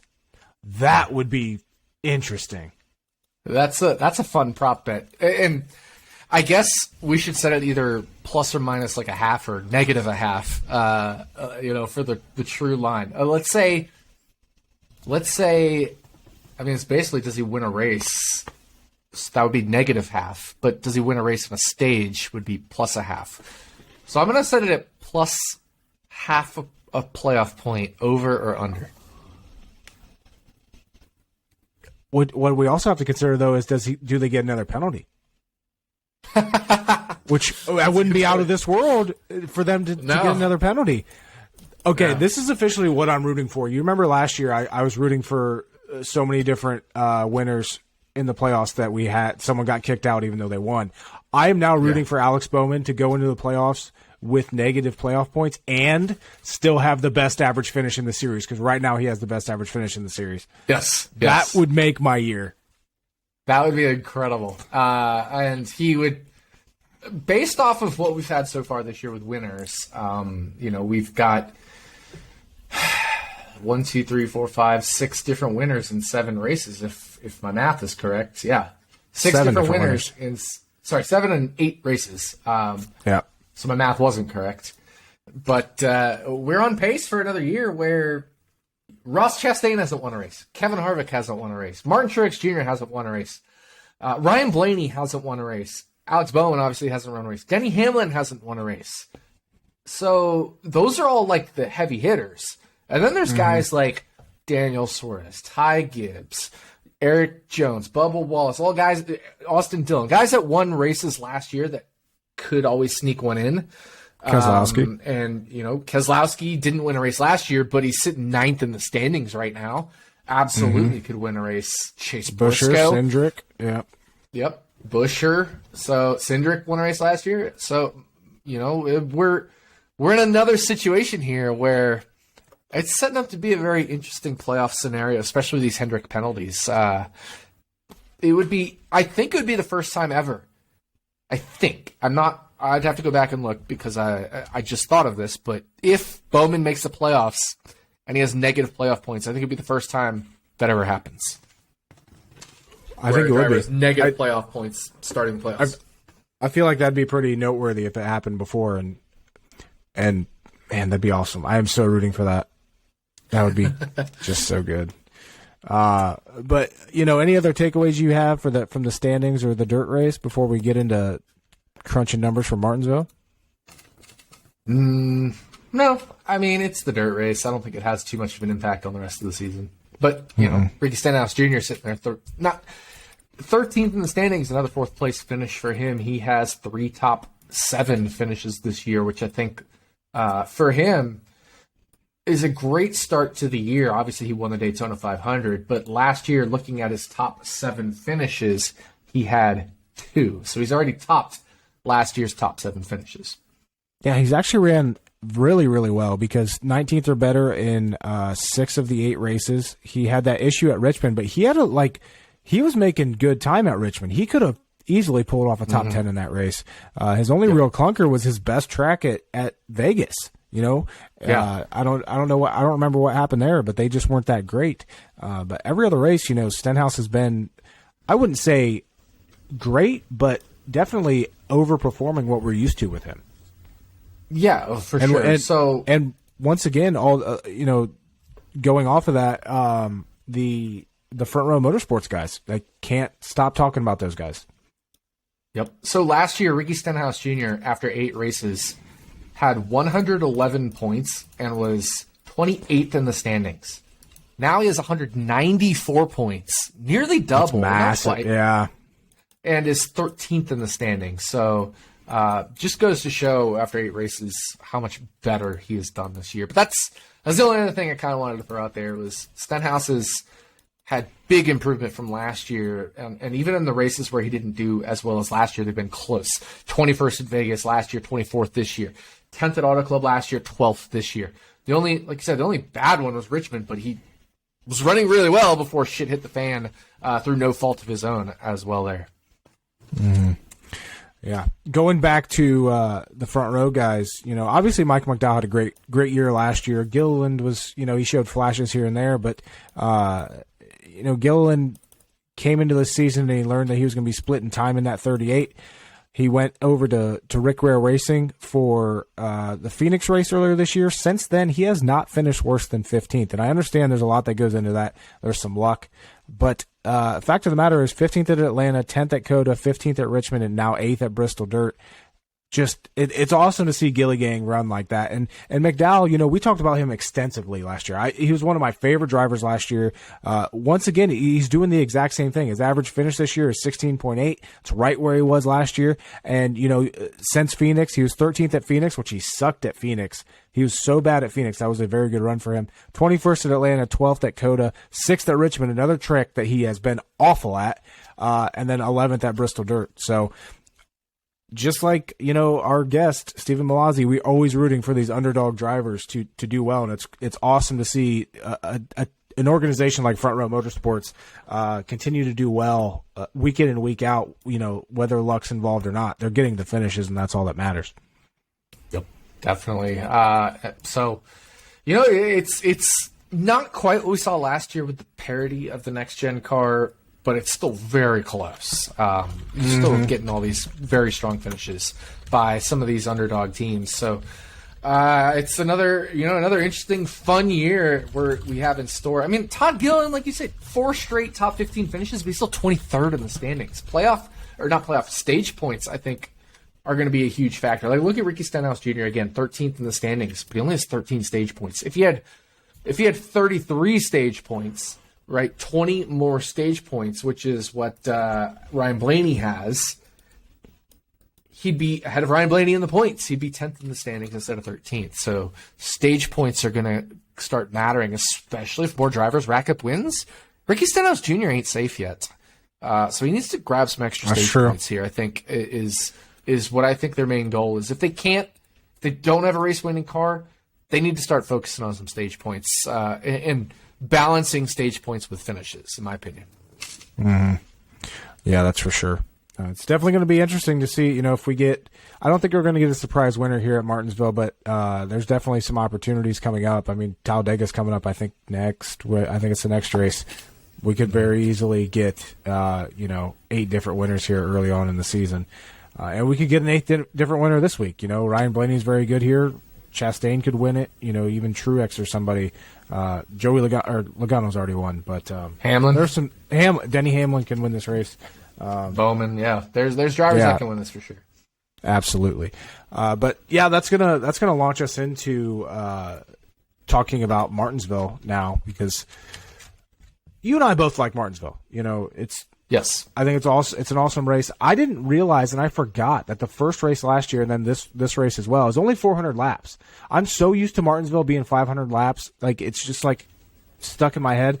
This race is only 400 laps, which you think, it's not a huge difference. It actually is. 100 less laps at Martinsville definitely changes the strategy and makes starting position even more important, and track position overall. But as far as betting odds, books are kind of they have like basically the same drivers out there that they have as the favorites. Some of them might be a little bit different, but for the most part, Kyle Larson, William Byron, Christopher Bell. You can throw in Denny Hamlin there as well as the favorites, and then we get further into the Truexes, the Loganos, the Blaneys. But here's the thing about Martinsville, and if you've analyzed this track for any length of time. We talk about the predictability of Richmond. We talk about the predictability of Phoenix. I feel like Martinsville is on a very similar level. There are guys that are just good here every single time. And unless they hit the wall or unless they hit someone else, they're going to be up front. Like, this is just back when Jeff Gordon and Jimmy Johnson were, in their heyday at Hendrick Motorsports, you could always count on them at Martinsville and Dover. They're always going to be good there. They're always going to contend for the win. So is this a week? This is definitely not a week to be, looking. I don't think so for any long shots. If we're betting anybody this week, and I'm pretty sure you haven't had any outright bets this week. I know I haven't had any outright bets this week because books have gotten sharper this year. But are we looking at anyone past these main favorites, this main core of favorites that could potentially play spoiler here at Martinsville, or is this the same group of guys that we're looking for? So I think there's a very clear top seven. It's the seven you mentioned in whatever order: Larson, Byron, Bell. I think those are probably a consensus top three. Hamlin, Logano, Truex, and Blaney are a consensus 4 through 7 in whatever order.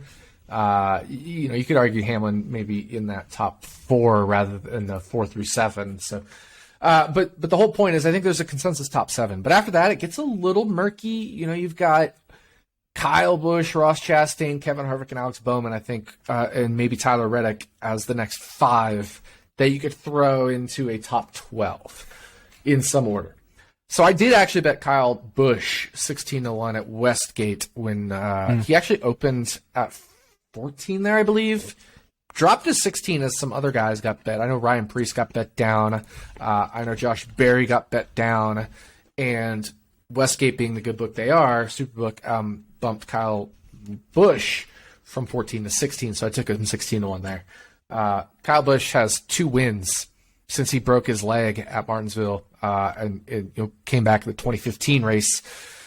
So 16, 17, 18, 19, 20, 21, 22. So last 15 races, he has 2 wins, which at Martinsville. So, that's 1 out of every 7.5. So you'd need plus 650 if those were his long-term odds. So I felt like 16 was a little long. Obviously, things are a little different. It's not exactly 650. I mean, he's not as good as he was then, and he's in a different team. But I still feel like 16-1 was pretty solid value for Kyle Busch. But you're right. It's going to come from those favorites or maybe that second tier. Obviously, we saw Alex Bowman win a couple years ago, 2 years ago. I think he opened 30-1, and I think live we got him, PJ and I got him 40-1. So it's possible you get somebody in that next tier. I think after those 12, then you're looking at maybe a Brad Keselowski type driver in there as well in the mix. He had a pretty strong run last year. And I think there's some outside contenders. Bubba Wallace, Austin Dillon had a third-place finish last year. Certainly Ryan Preece, we can't not mention him given how good he was at the Clash, given how good he was at the dirt race, the two very shorter tracks, and that's his background is short track racing, and how well Cole Custer did in that car last year, both races, stage finishes, etc. Had bad finishes, but ran a lot better than his finishes showed, and now Preece is in that, who may arguably be more talented than Cole Custer at these tracks. So while there's, I think, a top tier of 7, maybe a next tier of 5, and then a few other drivers that I think of a very outside shot, that's pretty much it. Yeah. One interesting note this week is Chase Elliott obviously isn't back from his injury yet, and just how good that car has been. Now, he doesn't have particularly the finishes to show for it. Last 3 finishes, 10th, and 16th. But the fact of the matter is Chase has led 185 laps or more in 3 of the last 5 races at Martinsville. He's finished first or second in each of the last 6 stages here. Is Josh Berry a guy that could come in and, take that race car and do something with it? Yeah, absolutely. And I neglected to leave him or to put him in there, and that was a mistake. He's one of those outside shot type guys, I would say. But I'm definitely not betting at 20-1. No, not at 20. At 50, 60, maybe. But it's so hard for these young guys. And I know he's not young in terms of age, but like just experienced guys. I mean, look at Jonathan Davenport coming in, or look at Raikkonen and Button coming in. Like, these guys in their main discipline are still finishing mid-pack. And Josh Berry, I know, has been running an Xfinity car for several years, but he still hasn't been running a ton of Cup. Neither has Ty Gibbs, who led the most laps of both Martinsville races last year in the Xfinity Series, but I haven't even thrown him in there as an outside shot type guy. So I think it's just so hard in these cars if you don't have a ton of experience in these cars to be a guy that's going to be in the mix for the win. I know obviously Josh Berry was in the mix for a Richmond win, but that was very strategic in terms of how he got there. So I think there's less opportunity for strategy to come into play at Martinsville, much less than Richmond, where tires obviously become a huge factor, etc. And that's just something to keep an eye on when it comes to Josh Berry this week. He's 20-1 at DraftKings, and the longest you can get him is 22-1 right now, which to me is just insane. Ain't worth it. He finished second at Richmond, which is great, and people are going to. And I'm now looking at this from a DFS perspective. People are going to be clinging on to that. They're going to be clinging on to his top 10 at Phoenix, not realizing that those races it was not legitimate runs, and they're going to say, "Oh, he won it. He won the Xfinity race at Martinsville in 2021. He's in what's been the best car at Martinsville for the last 3 years in Chase Elliott's car. Great pick." I'm still going to be, it was my whine about it last week. I'm still probably not going to be on Josh Berry this week because this is such a hard race to get ahead on strategy, because track position matters so much that the strategy is just keep your track position. So there's no way you're going to gain track position late in the race, because people aren't just going to come in and pit with 50 to go. They're just going to stay out and keep their track position. So it eliminates that ability they had at Phoenix or at Richmond to game the system a little bit. It makes it actually a lot harder, because he was not a top 10 car at either of those races. Was he a top 20 car? Yeah, probably, 14th to 19th, I'd say, or something in both those races. Ballpark, give or take a little bit, but he wasn't a top 10 car. He obviously pulled off 2 top 10 finishes, including a second, but both of those were a little bit, game the system, air quote, but it's a much, much, much longer chance of being able to game the system at Martinsville. Mm-hmm. Another guy I want to talk about is Kyle Larson, because, he finished second here last fall. He's really not that great at Martinsville, though, and never really has been. He only has 3 races ever with a driver rating over 100. And, yes, he led 68 laps here in last fall. He led 77 laps here the fall race prior. He also started on the pole in those races. When he doesn't start on the pole, he doesn't do that well. He has 3 top 5s in 16 career starts here, only 4 top 10s in 16 career starts here. Am I going to sit here at the same point? I'm not going to sit here and say that Kyle Larson shouldn't be one of the co-favorites because of how fast Hendrick Motorsports is this week or this season. But that's someone I think definitely people might have the propensity to not overreact, but be a little bit more confident than how good he actually is at this racetrack. Yeah, no, he's a really interesting fade candidate because my model loves him. My model makes him the favorite. I believe Jim Sonis's model makes him the favorite, certainly top 2 or 3, based off what I've been talking with Jim this week. Chris Pennell, I'm looking at his model right now, and he has Kyle Larson as the second favorite behind Byron. So all the models have him first or second. I'm quite sure Jim's is first and at worst second. So all the models, my own, has him first or second. But you're right. If Kyle Larson doesn't start on the pole, he doesn't lead. He has led 180 laps at Martinsville in 16 races. So that's an average just over 10 per race, 11 or 12 per race. But when he doesn't start on the pole, in 12 races, he has led... in 13 races, he has led 12 laps, so it's less than 1 lap per race when he doesn't start on the pole. Now, obviously, 2 of those pole efforts were in 2021, 2022 with Hendrick, so it's not a perfectly fair deal here, but he, in his 5 Hendrick races, he's either led 0 laps or he started on the pole and led laps.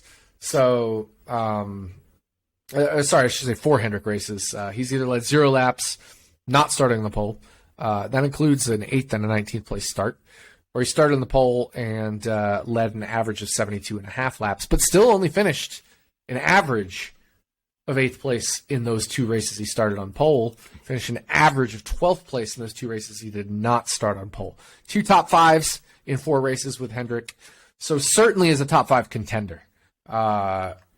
Should he be the race favorite for the win or second? Based off what we've seen this year from Phoenix and Richmond, possibly. But man, track history matters a lot at Martinsville. We see this with Tyler Reddick. And, we see this with other drivers. Eric Almirola, not as good at Martinsville as some of the other short flats, for example. Kevin Harvick, not as good at Martinsville as some of the other short flats. So track history definitely matters. And when I ran my model, number 1 factor was current form, which very much boosts Larson, Byron, etc. But almost exactly tied in weight for second and third were Martinsville form and short flat form.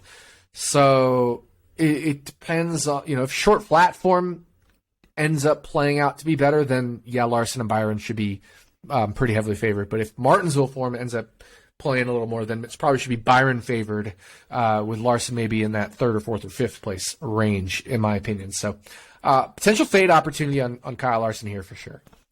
Mm-hmm. Yeah, and especially, head-to-head bets, because he's probably going to be a favorite in most head-to-heads. And, if we're getting him with another driver that's, looks equally as fast and has a little bit better track record, I could definitely see betting against Kyle Larson this week. A couple of guys that have really good track records here at Martinsville specifically that have somewhat struggled on the short flat tracks so far this season, Penske cars of Joey Logano and Ryan Blaney. And full disclosure, if you guys remember from 2 years ago, 2021, biggest bet of my life, Ryan Blaney top 10 at Martinsville. I thought it was a slam dunk. FanDuel had it like minus 110 or something, and I just nailed it. He finished 11th. That's when I almost stopped betting forever. But I'm going back to the well. I'm going back. I'm thirsty. I'm going back to the well. Caesars opened up Logano and Blaney at minus 150 for a top 10. And my initial gut was, okay, I'm putting $750 on Logano, and I'm calling it a day because Ryan Blaney is still dead to me. But my brain took over a little bit and said, I need to split this up. went 375 on each. If you don't hear from me on Stacking Dennys next week, it's because both these guys finished outside the top 10, because I will officially be done with NASCAR betting, with NASCAR fantasy, with everything.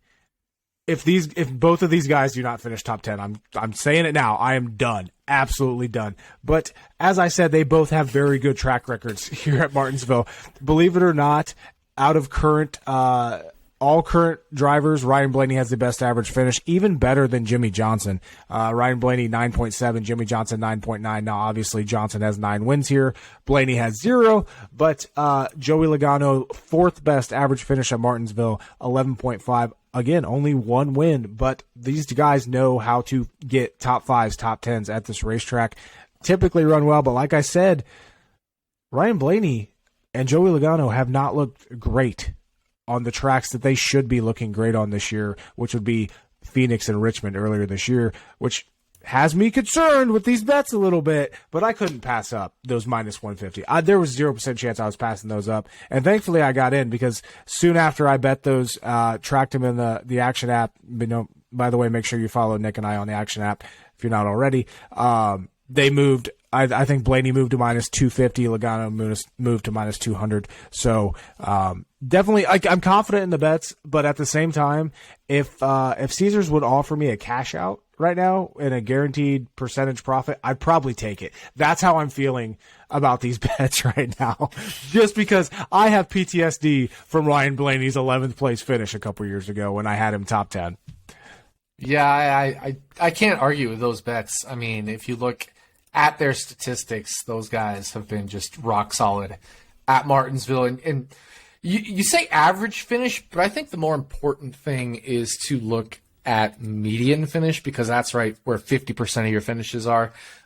So if we look at Ryan Blaney at Martinsville, he's had 14 starts. So his median finish, the finish he's been better than 50% of the time, is 6.5. So half the time he's better than 6.5, and you're betting top 10. So definitely well above, 50% top 10 finishing odds. Now, if I go over to Joey Logano, obviously his career has been a little bit longer, so we're going to switch it up here with him. Joey Logano at Martinsville has 16 top 10 finishes in 28 career starts. So if we look at his median is 8.5. So not quite as good as Ryan Blaney's, but he also has a bigger sample size, so we can be more confident in his. So Joey Logano is certainly with a very solid chance. And a lot of that was earlier in his career. He wasn't as good. So if we just take his Penske career stats, he has 14 top 10 finishes in 20 races, which is a 70% ratio. And you got him at minus 150, which is 60% implied odds. So you have a 10% edge there just based off of his Penske record. And if we look again at his median finish, his median is 6.5 with Penske, which is the same as Ryan Blaney's career median. And that includes, a couple of Wood Brothers races there for Ryan Blaney. So certainly some good bets there. And while we're at it, I made a top 10 bet as well. It wasn't on Ryan Blaney or Joey Logano. And you actually texted me, am I crazy, right, about Blaney and Logano, like dumping my whole bankroll. And I gave you the Phoenix and Richmond spiel, which I don't know if that helped tone the efforts down on not dumping the bankroll, but certainly there is that to consider. But my top 10 bet is Kyle Busch. And if we look at Kyle Busch's career since Loop Data started in 2005, he has 21 top 10 finishes in 35 races, which is a 60% ratio. So 60% is minus 150 would be fair odds. So that's very important, a 60% ratio. And he was minus 120, I got him top 10. And for his career, he's a minus 150 driver in terms of top 10s at Martinsville. But if we look after he came back from breaking his leg, which happened early on in the 2015 season, Kyle Busch has top 10s in 12 of his last 15 starts at Martinsville, which is a doing the quick math in my head here is an 80% rate. So minus 120 just seems stupid to me. So that's why I went Kyle Busch top 10 at minus 120. And I don't care that all those were the Joe Gibbs Racing. Look what Austin Dillon did last year in that Richard Childress car. He finished third and arguably had the best car at the end there. Just you couldn't pass because it was that cold, freezing race where Byron, I think it was Logano, finished 1-2. You just couldn't pass. But actually, Austin Dillon was one of the few cars that could pass. Didn't have as great a second race, and obviously Tyler Reddick was terrible at both races. But Tyler Reddick is terrible at Martinsville, so I'm not really considering that an RCR thing because we saw the upside with RCR with Austin Dillon. And one thing to note about Kyle Busch, you mentioned how many top tens he has in the last 15 races, that 12. You got to remember also the fall race last year, he had a clunker of a car. Like that was when Gibbs knew he was out. He did not have. I mean, he finished 29th. He was just absolute junk. Driver rating of 42.2. You don't have that bad of driver rating if you're Kyle Busch and you have a decent car. So. In my opinion, you can take that and completely throw it out the window when it comes to Kyle Busch. So, yeah, I wish I could have got in on that. I'm right there with you with Kyle Busch. I think that's moved to minus 180, minus 200 over at Caesars. I don't think FanDuel have dropped their top 10 odds or anywhere else has yet. So, now's the time, though. Like, typically, I was going to say, we're back on schedule with Stacking Dennys. Now's the time that we get some odds drops from. I mean, if we want a real one, there it is. They just dropped. They just dropped. Sorry, FanDuel top 10 scrolling through. Logano's minus 340. Minus 340. Ryan Blaney minus 250. So yeah, we definitely got in good on those drivers. Just looking at some longer shots. I'm scrolling down the board here. We don't have the long shots that Caesars gave on. I know I don't currently have Caesar's top 10s up, but I know as of this morning, Harrison Burton was 10-1 for a top 10. Noah Gragson was 14, then 13, and then 10-1 for a top 10. And Todd Gillen was 14, then 13-1 for a top 10. Right now, I'm going to refresh Caesars real quick and stall a little bit and keep talking. Right now, Noah Gragson is 10-1. Harrison Burton is 10-1, and Todd Gillen has been bet down at 8-1 for a top 10. Todd Gillen finished, I believe, 13th last year in the second Martinsville race. Harrison Burton finished 11th, and we all know how good Noah Gragson is based off of Xfinity and truck results at Martinsville. So FanDuel not showing the long shot value and not showing the shorter guys value here. So top 10s this week at FanDuel, probably not where you want to be betting on your top 10s. Looking at some other props, FanDuel has winning manufacturer, Chevy plus 115, Toyota plus 180, Ford plus 230. They don't have a 2+ stage bet, which is what I was really looking for. And, then they got some head-to-heads and some group bets as well.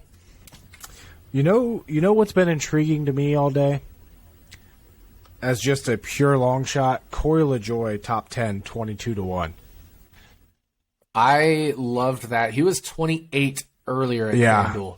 Or not FanDuel, at Caesars. He was 28-1. Didn't bet it myself, but that was one of the first things I mentioned to PJ Walsh from Action Network this week was Corey LaJoie is sneaky good at Martinsville. He hasn't quite had the finishes to show for it. He has a couple 18th places as his best, but I feel like that's almost been bad luck that his best finishes has been 18th because he's run better at times, and he's been running really well this year and last year as well. Yeah, they're pricing him down there with the ship boxes, which that should always just get flash the bulb for you. Another guy, trying to think of some sleepers, for maybe like a top 5 or top 10. Bubba Wallace is always really good at Martinsville. Finally got a top 10 here last fall with 23-11. He finished 8th. He's finished 16th or better in 3 of the last 4 with 23-11. Even when he was with Petty, though, he finished 11th here in 2020, 13th, top 6 in both stages back in 2020. Like, is he a guy that you could take a flyer on this week? Maybe not for the race win, but maybe, like a top 5 bet.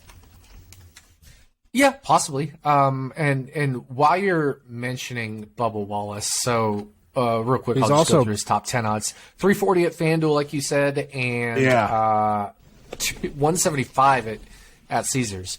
But one interesting thing, you mentioned Bubba Wallace. We talked about Austin Dillon, who ran third last year. We also know Ryan Preece. We've already talked about him in this show. I'm very interested in him because of how Cole Custer ran here last year. Plus, we know Ryan Preece, short track specialist. Well, those three drivers are in a group with Daniel Suarez, who is garbage at Martinsville. And Daniel Suarez is the favorite in that group at DraftKings, Group D. Daniel Suarez is plus 210. The other three are all plus 280. I feel like you could bet the other three, 1 unit each, right? And if one of them hits, you get your unit back, you lose 2, but you make 2.8, so you profit 0.8 units as long as Daniel Suarez doesn't win that group, and I just don't think he will. I think it's a high-risk strategy. I mean, you're risking 3 units to win 0.8 units. But I think if I run the probabilities, when I run my model, when I run the probabilities line, I think it's still going to actually show a positive ROI there. Yeah. Only thing that would concern me, you talked about Suarez being absolute garbage here at Martinsville, and he has been. But he started 7th and finished 12th here last fall, top 10 in both stages. That would it's that little bit that, did he finally get this track figured out? Yeah, but Bubba Wallace still finished ahead of him. That's true. Ryan Preece didn't run the race, but I think Cole Custer was pretty near him, and he actually crossed the line 13th. I think he finished 12th for some reason. I don't know if there's a DQ or something. Keselowski got DQ'd. Yeah, that's what it was. So he actually finished 13th on speed. Cole Custer, speaking of last fall at Martinsville, top 5 in both stages. Ended up finishing 14th. I don't remember what happened there, but last spring, the first Martinsville race, he was running up the front most of the race. Had a pit penalty, and you can't pass in that. Remember that cold ass race?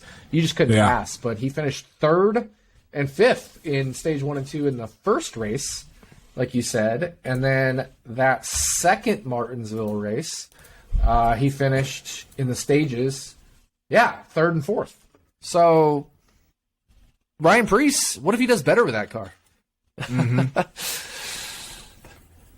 Could definitely see that happening, for sure. Now, I don't. Cole Custer finished top 5 in all 4 stages last year, other than the win. The final stages, all 4 of the first and second stages. That's just crazy to think about, to be honest with you. Yeah. And I truly believe Ryan Preece is a better Martinsville driver than Cole Custer. So looking at top Toyota, Bubba Wallace 14-1. I could bite there. I'm not going to feel great about it, but I could bite there. 14-1 at Caesars. We also have in terms of top Ford, Ryan Preece is 11-1. If we're into that Cole Custer theory. Obviously, Blaney and Logano are rightfully the favorites. Then Keselowski, Harvick, Chase Briscoe, but then Ryan Preece at 11-1 is very interesting as a top Ford to play. I haven't bet it myself. Like I said, the only bets I have so far this week are Kyle Busch to win and Kyle Busch top 10. But certainly interested maybe in Ryan Preece, depending on, I got running hot to record on Thursday, so I'll try to save some bets for that, especially because I think BetMGM will have their top manufacturer up by then. They typically do. So it'll give me a chance to compare different top manufacturer odds. But there's definitely some interest in some top manufacturer bets, like you mentioned, the Bubble one, Preece potentially. So, there's some play here. Going through the list, we haven't even talked about Christopher Bell yet. Defending winner of this race, always good on these short flats. Only led 9 laps in his first 5 starts here, but then went and led 150 last fall. Like I said, started 20th in that race, ended up finishing first. As actually his teammate Denny Hamlin that led the most laps in that race, led 203. Had a bad pit stop, won which both cost stages. him, but Hamlin's the best car. Yeah. Could definitely see both of those up there contending for the win this week. Their best odds, you can get Bell at 7-1 and Hamlin at 7-1 as well. It looks like might be able to get a little bit longer on some of these other books that aren't that I'm not looking at right now, but yep. Definitely something to consider there with how this race went last year at Martinsville. Yeah, for sure. Let me see here.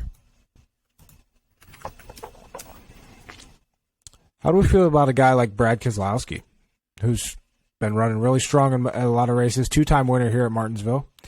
Last year finished 17th and 36th, but he did have he got DQ'd in that race. I think he finished. He actually finished just fourth. like third or fourth. Yeah. Which, when you credit him with that finish, that gives him 1, 2, 3, 4, 5, 6, 7 top fives in the last 9 Martinsville races. With how Keselowski's running this season, I don't hate betting him, to be honest with you. Yeah, I think the issue here is the outright bet. It's just too short right now, and I do like Keselowski this week. Like I said, he shows up in my model right when you get outside of those top 12 drivers that I mentioned. He's in that next tier, that like 13th place type driver. But 22-1, which is the best you can find right now at DraftKings, is just too short. It's the same kind of idea as Josh Berry. It's just too short. Although I would rather take Keselowski at 22-1 than Josh Berry at 22-1 if I had to pick. Because Keselowski's just been in this car. He's been racing in this level for so long, and obviously he showed that upside last year purely on speed, not on I got lucky to finish there type deal. So I don't think I would bet Keselowski at 22-1. I mean, my model's not showing value on that. My model's showing about 2.5% to win, which would be 50-1. Which I think is fair given his, he's moved into an RFK ride. He's on the waning end of his career. So it's just one of those where, I think my model probably pretty accurately captures his win odds, but he definitely doesn't have a non-zero chance. Yeah, I mean, he legitimately has a shot. It's just going to take things, I think, to come together for him. But I think we're probably looking more at, they're just those top guys. It's a top-heavy race. And I would love for Keselowski to grab a win just for, the driver-owner deal and to feel like for him that he made the right move and all that. I just don't think it's going to be this one. One thing I don't hate with Keselowski betting, and by the way, I don't like 22-1 at all. I wasn't specifically talking about outrights, right. But plus 100 for a top 10, I like that. Yeah, it's pretty close. My model doesn't have value there. My model has them more at like 35%, 40% to finish top 10, which would be, in the plus 150 to plus 200 range. But it's hard. I mean, right? There's already 12 other drivers, or at least 11, that are probably better than him over the long run. The top 7 we mentioned, plus Ross, plus Kyle Busch, plus probably Bowman and Reddick, right? So at that point, you're no longer a favorite to be in the top 10. So I think I wouldn't take even money, but I would potentially consider something longer than even money on a top 10.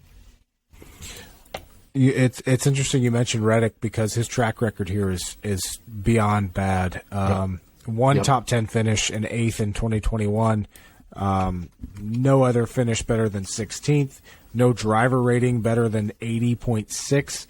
And that was one that kind of stuck out to me on the betting board here. He's 28-1 at DraftKings compared to 20-1 with Josh Berry.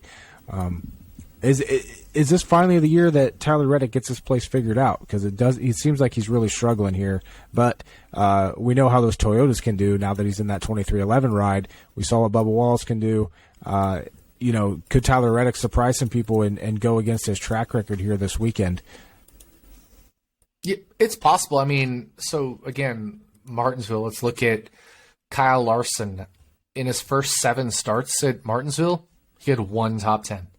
But since then, he's had 3 out of 6, including a 5th and a 2nd. So it seems like it takes for these Kyle Larsons, these Tyler Reddicks, it takes 2, 3, 4 years for them to get acclimated to this track. So we're right around that point with Tyler Reddick where maybe he starts to figure this track out. Maybe not. Certainly maybe not. But maybe he does. Even if we look at the Truck Series even, way back in 2016, 2015, Tyler Reddick had a 5th at Martinsville. Even further back, he actually had a 16th, and then a 6th, then a 5th, and then a 5th, and then a 20th, and then a 17th, which obviously wasn't ideal for him. But he had 2 5th place there in the trucks when he finished 2nd in the standings. So it's certainly not one of his best tracks. But we're getting to that point where he's potentially going to be able to figure it out. Got the new team, has some amazing teammates in Hamlin, Martin Truex Jr., Christopher Bell, obviously technically not teammates, but you get the idea. The Toyota Alliance teammates, where he'll be able to rely on them as well for extra info and setup and driving style and all that stuff. So I think he'll make some gains. But I'd probably put him in that range with Keselowski. They both have upside for different reasons. Like Tyler Reddick just has massive upside in general. And Keselowski, I think, has massive upside just from the fact that this is a good track for him. So very different reasons, but I think they have kind of similar ranges of outcomes in this one. Mm-hmm. By the way, I mentioned earlier that some of these smaller books have better lines. If you Betfred, I know you've never really heard of them before, but we do have them here. I don't even know who the hell Fred is. Yeah. Yeah. If you like Larson, they have him at 8-1. So if you're shopping around, that's the longest I've seen Kyle Larson. They also have Hamlin at 8-1. So if you like those two, head on over there and grab those. Another smaller book, Bet365. I haven't seen them drop odds yet. So. Who else you want to talk about? Honestly, I mean, all the relevant guys I think we've talked about. Even further in the field, we mentioned whether it's a Bubba Wallace or a Ty Gibbs or a Noah Gragson or a Todd Gilliland or even a Harrison Burton. I guess maybe the only other one would be A.J. Allmendinger, who has had some very good races here in the past with Petty, with Penske, with JTG. He hasn't quite done it with Colleague yet, although remember last year in the first of the 2 races, he received that penalty. Before the race even started, he had the pass-through penalty right on the green flag, and still ended up finishing, I think, 26th. Basically stayed the 2 laps down that he lost at the start of the race. But I don't think the second race was as successful. But you always got to look at an A.J. Allmendinger at Martinsville, I guess. Yeah, I remember, when he was with JTG, it felt like he was always constantly challenging for a top 10 and, not just fluke challenging for top 10s, but, better driver ratings than Kyle Larson top 10s. So, yeah, definitely a sleeper to keep an eye on. Like you said, he finished 24th and 23rd in the 2 races here last year with Colleague. But, if he looks good in practice this weekend, assuming we get it in, I know there's some additional rain in the forecast, as we talked about earlier. But that's one thing we're going to get during practice as well is long runs. We're going to get some 30-plus lap runs to actually, be able to analyze this practice data. How important or how much stock you putting into practice data this weekend? Remains to be seen. I think it'll be important. I think it'll definitely be important, and we'll get long run data. So I'm very curious about the fall off given. We have this lower downforce package and the difference we saw between the 2 Martinsville races last year, just from the colder to the warmer temperatures. Mm-hmm. Plus there was a tire change. I think they did some other things to address a little bit of aero and tire stuff. So I think we'll see more fall off this year just from the aero change itself, although it's not going to be 80 plus like it was in the second Martinsville race, but it'll still be in the upper 60s probably. if we're racing on Sunday. So at minimum, it'll be in the upper 60s, I think. So, looking at the Martinsville weather forecast right now for Sunday, it's 79, but the rain is supposed to be later in the day. So if it gets pushed to Monday, upper 60s. Yeah. And there's the whole damp weather. Like, yeah, will they run in the damp? How does that help? How does that help certain drivers or not? I will say PJ Walsh informed me, again, Action Network, the two drivers that tested in the damp at Martinsville, Chris Buescher and Kyle Larson. So definitely, if weather becomes a factor, we've seen Buescher surprise at short tracks specifically. Last year he was 15. He started fourth and then finished 15th in the first race here at Martinsville. He has a top 10 back in 2021 here as well, and obviously he won Bristol, which it's not really comparable to Martinsville, but it is a short track. So that's a little nugget to remember. Buescher and Larson practice if we get these wet situations on Sunday and we finally see this package come out on a short track. So real quick, back to Allmendinger. If you look at his career stats at Martinsville and you remove when he was in absolute shit boxes, which, Red Bull Racing that 1 or 2 years or whatever that was there, it was a garbage shit box. They didn't even qualify half the races. But if you remove the shit box races that he had at Martinsville, he has had 20 starts. He's finished in the top 15 in 14 of them. So that is a 70% rate in finishing in the top 15 for AJ Allmendinger. Although, last year he did have two 24th place finishes. 23rd, I guess, with a DQ, but crossed the line in 24th in both of them. And that team has just struggled this season. Yes. They have not been good. They have not had speed. So one of those guys that I want to see practice before I make any definite, bets or anything on him or even think about it. So certainly. Speaking of bets, though, who's your pick to win this week? By the way, you picked Christopher Bell last week. Yes, I did. Got your first board as far as first win of the year. As I pick to win, yeah, I'm on the board. I should pick William Byron. I think he's based off what we saw at Richmond, based off what we saw at Phoenix, based off what he's done at Martinsville in the past. He should be the guy I pick, so I'm not going to pick him. Not going to pick him. I think this tire wear is going to be interesting, and I think JGR has shown a lot of ability with the tire wear. We saw at Richmond, they were pretty competitive, as was Larson and Byron and stuff at Richmond. So I'm going to switch over to the JGR stable, and I'm going to go with a guy who's due. Due is a bad word in gambling, but he's due. The last time he won, I think it was 10 Martinsville races ago, something like that, even more than 10 Martinsville races. It was in 2015. And since then, he has led 12% of the laps, but has not won, and that is Denny Hamlin. So I take Denny Hamlin. Yeah, as my pick to win on Stacking Dennys sponsorship weekend. I like that pick. It's been a while. Was Hamlin's last win overall the Coke 600 last year? I believe so. That's a good question. Yep. Sure was. One of his 2 wins last year. He also won at Richmond. But, yep. Yeah, his last Martinsville win was indeed 2015, the first Martinsville race in 2015. But if you look at his career, Denny Hamlin has been incredibly good at Martinsville. So, obviously, just hasn't won here lately. But dominated last year, like you said, in the second race, led 200 laps.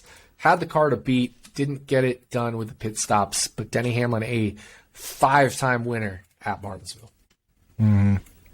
Could definitely see him getting his 6th win this weekend. Would not be surprising at all. As far as my pick, I think Bell goes back-to-back I think it's going to be Christopher Bell. Back-to-back not only from last week, but also back-to-back in Martinsville. Yep. Can't argue that at all. He's second or third in my model, depending on what subsets of races in the past you use as back testing data, etc. But yeah, Denny Hamlin, Christopher Bell. You can't really go. Honestly, you can't go wrong with any of the top 7. I think it is a little harder to back Logano and Blaney given how the short flat package has been for them this year. But I think if you go with any of those 3 JGR guys or Larson or, including Truex or Larson or Byron, you're probably in good shape. And I guess if you had to eliminate one of those, you'd eliminate Truex. So makes sense. I think both of our picks make sense. Kind of a little bit, I wouldn't say easier, but possible to eliminate Larson based off track history. So for me, it comes down to Hamlin, Bell, and Byron. And so we picked 2 of those 3. Yeah, I'm right there with you. I was not about to pick either Logano or Blaney and jinx my bets. So exactly. But yeah, I'm with you. I think this definitely comes down to, I think Byron's going to be super strong, and as is Bell and Hamlin. But this is a 400-lap race. You got to be good for 400 laps, and hey, we'll see what happens. But random fantasy racing, boy, you really dock blocked somebody. You dock blocked them into jail last week.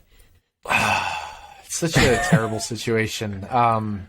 It's first of all, we want to make sure the victim, alleged victim, is okay, and that everybody in this situation gets the help and the treatment that they need. But when I got Cody Ware last week, I'm like, how do you dock block the worst car in the field? And I didn't think it was going to be you miss the race and then go to jail. So it's tough to joke about a situation like this, but at the same time, I think sometimes humor can help as long as we're being respectful about the humor. So we have to make sure we put Ty Dillon, who I have this week as my random fantasy pick, in a protective bubble. So yeah, I have Ty Dillon this week as my random fantasy pick. Yep. I had Kyle Larson as my random fantasy pick last week, and I'll tell you what, man, I'm not doing good this year. Average finish of 24.1. With Larson's 35th, he did get me 20 points, but man, this random fantasy thing, I got Josh Berry this week, so it'd be a good pick if it was Chase Elliott in that car, but obviously it's not. I want to give a shout out to the current random fantasy racing leader. They've only made 7 starts. That's insane. Average finish of 4th, including 2 wins. I mean, that's like, what are the chances? Yeah, that's insane. And they missed one of the races there, Richmond, and they're still 17 points ahead of second place. That's crazy. Look at these results. No finish worse than 7th. And who do they have? Top 5 and 5 of the 7 they did start, and 2 wins. Oh man, and they have Ryan Preece at Martinsville. Ryan Preece, very. If you're gonna get Ryan Preece, this is probably the week you want to get him. Yeah, that's amazing. Gosh, that's something, man. That's wild. Getting Tyler Reddick check out this luck. Getting Tyler Reddick at Coda and then getting Chris Bell at Dirt. Mm-hmm. That is some good random luck there. Larson at Phoenix when he had a dominant car. I mean, probably should have won that race or finished second at least to Kevin Harvick. Right. Yeah. Wild. What a year for them. How are we doing on the Influencer Cup? We're looking good. We are still in 4th, and we actually extended our lead to 48 points. I think we were around 40 last week. So 48-point lead over 5th place. And over 6th place, we have a 77-point lead. So we're good by 77 points and falling out of the top 5, which I think is the goal this year, is to make sure we finish in the top 5. So one way to help the podcast is to help me finish in the top 5 just for my own pride. So I know you all did a great job helping sponsoring Stephen Mallozzi for his truck ride. Thank you. Stacking Dennys is the primary sponsor on a fucking truck. But we also want to make sure we continue to help out a total pride and joy thing of finishing top 5 in the Influencer Cup to have another top 10 finish for 3 years in a row. Last year was Influencer Cup. 2 years ago was the Shitbox Cup or whatever it's called. The underdog standings. Yeah, the Underdog Cup. Yeah. You're not doing too bad in the Underdog Cup. You're 180th. So if you can get some more bad luck, you have a chance to climb into the top 100 there with a long way to go. Yeah, Josh Berry, do your magic. Let's see a blown tire on lap 1 or something. Just kidding, but I want to okay, real quick. I want to look at the leader of the Shitbox Cup. They have no finish better than 28th, and that's the only top 29 finish. Right, everything else is 30th or worse. That's brutal. That is, oh my gosh, that's so bad. That includes AJ Allmendinger at Auto Club finishing 36th. And at Coda. That includes, and at Coda finishing 34th. That includes Almirola 10th at a drafting track where we know he usually has good finishes. And some of it's some shit boxes like the 78 and the 51 at. Imagine getting the 51 at Bristol Dirt. Who would do that? Obviously getting Ty Dillon has not been ideal this year in the 77. Getting Harrison Burton at Phoenix. I guess if you're going to get Harrison Burton anywhere, you'd want it at a drafting track, maybe a road course or a short flat. So, but yeah, not great drivers here. McDowell at Daytona would have been a good one, but McDowell didn't have the greatest finish, finishing 28th there. So yeah, very, very bad season so far for David Hanks I. Mm-hmm. And he's got Gregson this week. Ooh. I think a little interesting top 10 play at long odds. Gregson's the 42, right? Yeah. Yes, sir. I don't know if you can tell. It's almost 1 a.m. on the East Coast right now. It's past my bedtime. we're running on fumes here. Yeah. So with that, I think we're going to wrap this episode up. Yes, sir. Make sure, like we said, Stephen Mallozzi, his Venmo's still open. If you want to help support, you can send it directly to him. If you don't feel comfortable doing that, you can send money to us. We'll get it to him. But Stacking Dennys Ford is going to be on track at Martinsville this weekend. Haven't been able to release the paint scheme yet, but trust us, this car looks fucking awesome. Can't wait for you guys to see it. I can't wait to be at Martinsville. I can't wait to watch this race. You're going to be in Long Beach. We're both going to be, busy this weekend, and it's going to be awesome. This is going to be fun to see. And man, we're on a fucking truck, dude. Yes, we are. We're on a damn truck. This is, I talked about last week, this has been a secret goal of mine forever, is to somehow, way, shape, or form sponsor a NASCAR truck, Xfinity Cup car, whatever. So, life goal achieved. But couldn't do it without you, and couldn't do it without all the listeners. And of course, we couldn't do it without Stephen Mallozzi, who will be rooting on this weekend. Mm-hmm.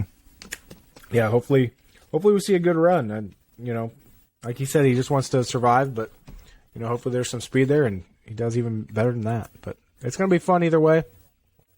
Good luck to everybody this weekend at Martinsville, whether you're betting, playing DFS.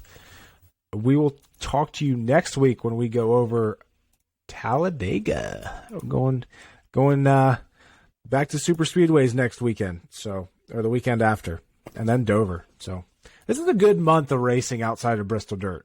Richmond, Bristol Dirt's a shithole. Martinsville, Talladega, Dover. That's just a good stretch of races right there. So very good stretch of races. Plus, you got Long Beach for IndyCar, which is if IndyCar has crown jewels, it's in the crown jewel of IndyCar, along with obviously the Indy 500, and then pick your third one. But it's definitely number one Indy, number two Long Beach as far as crown jewel events in IndyCar, and it's a great race too. Very good race. So great month of racing overall, just in general. Mm-hmm. Yep. So, yeah, this is going to be this episode, and we'll see you next week. Good luck, guys. See ya.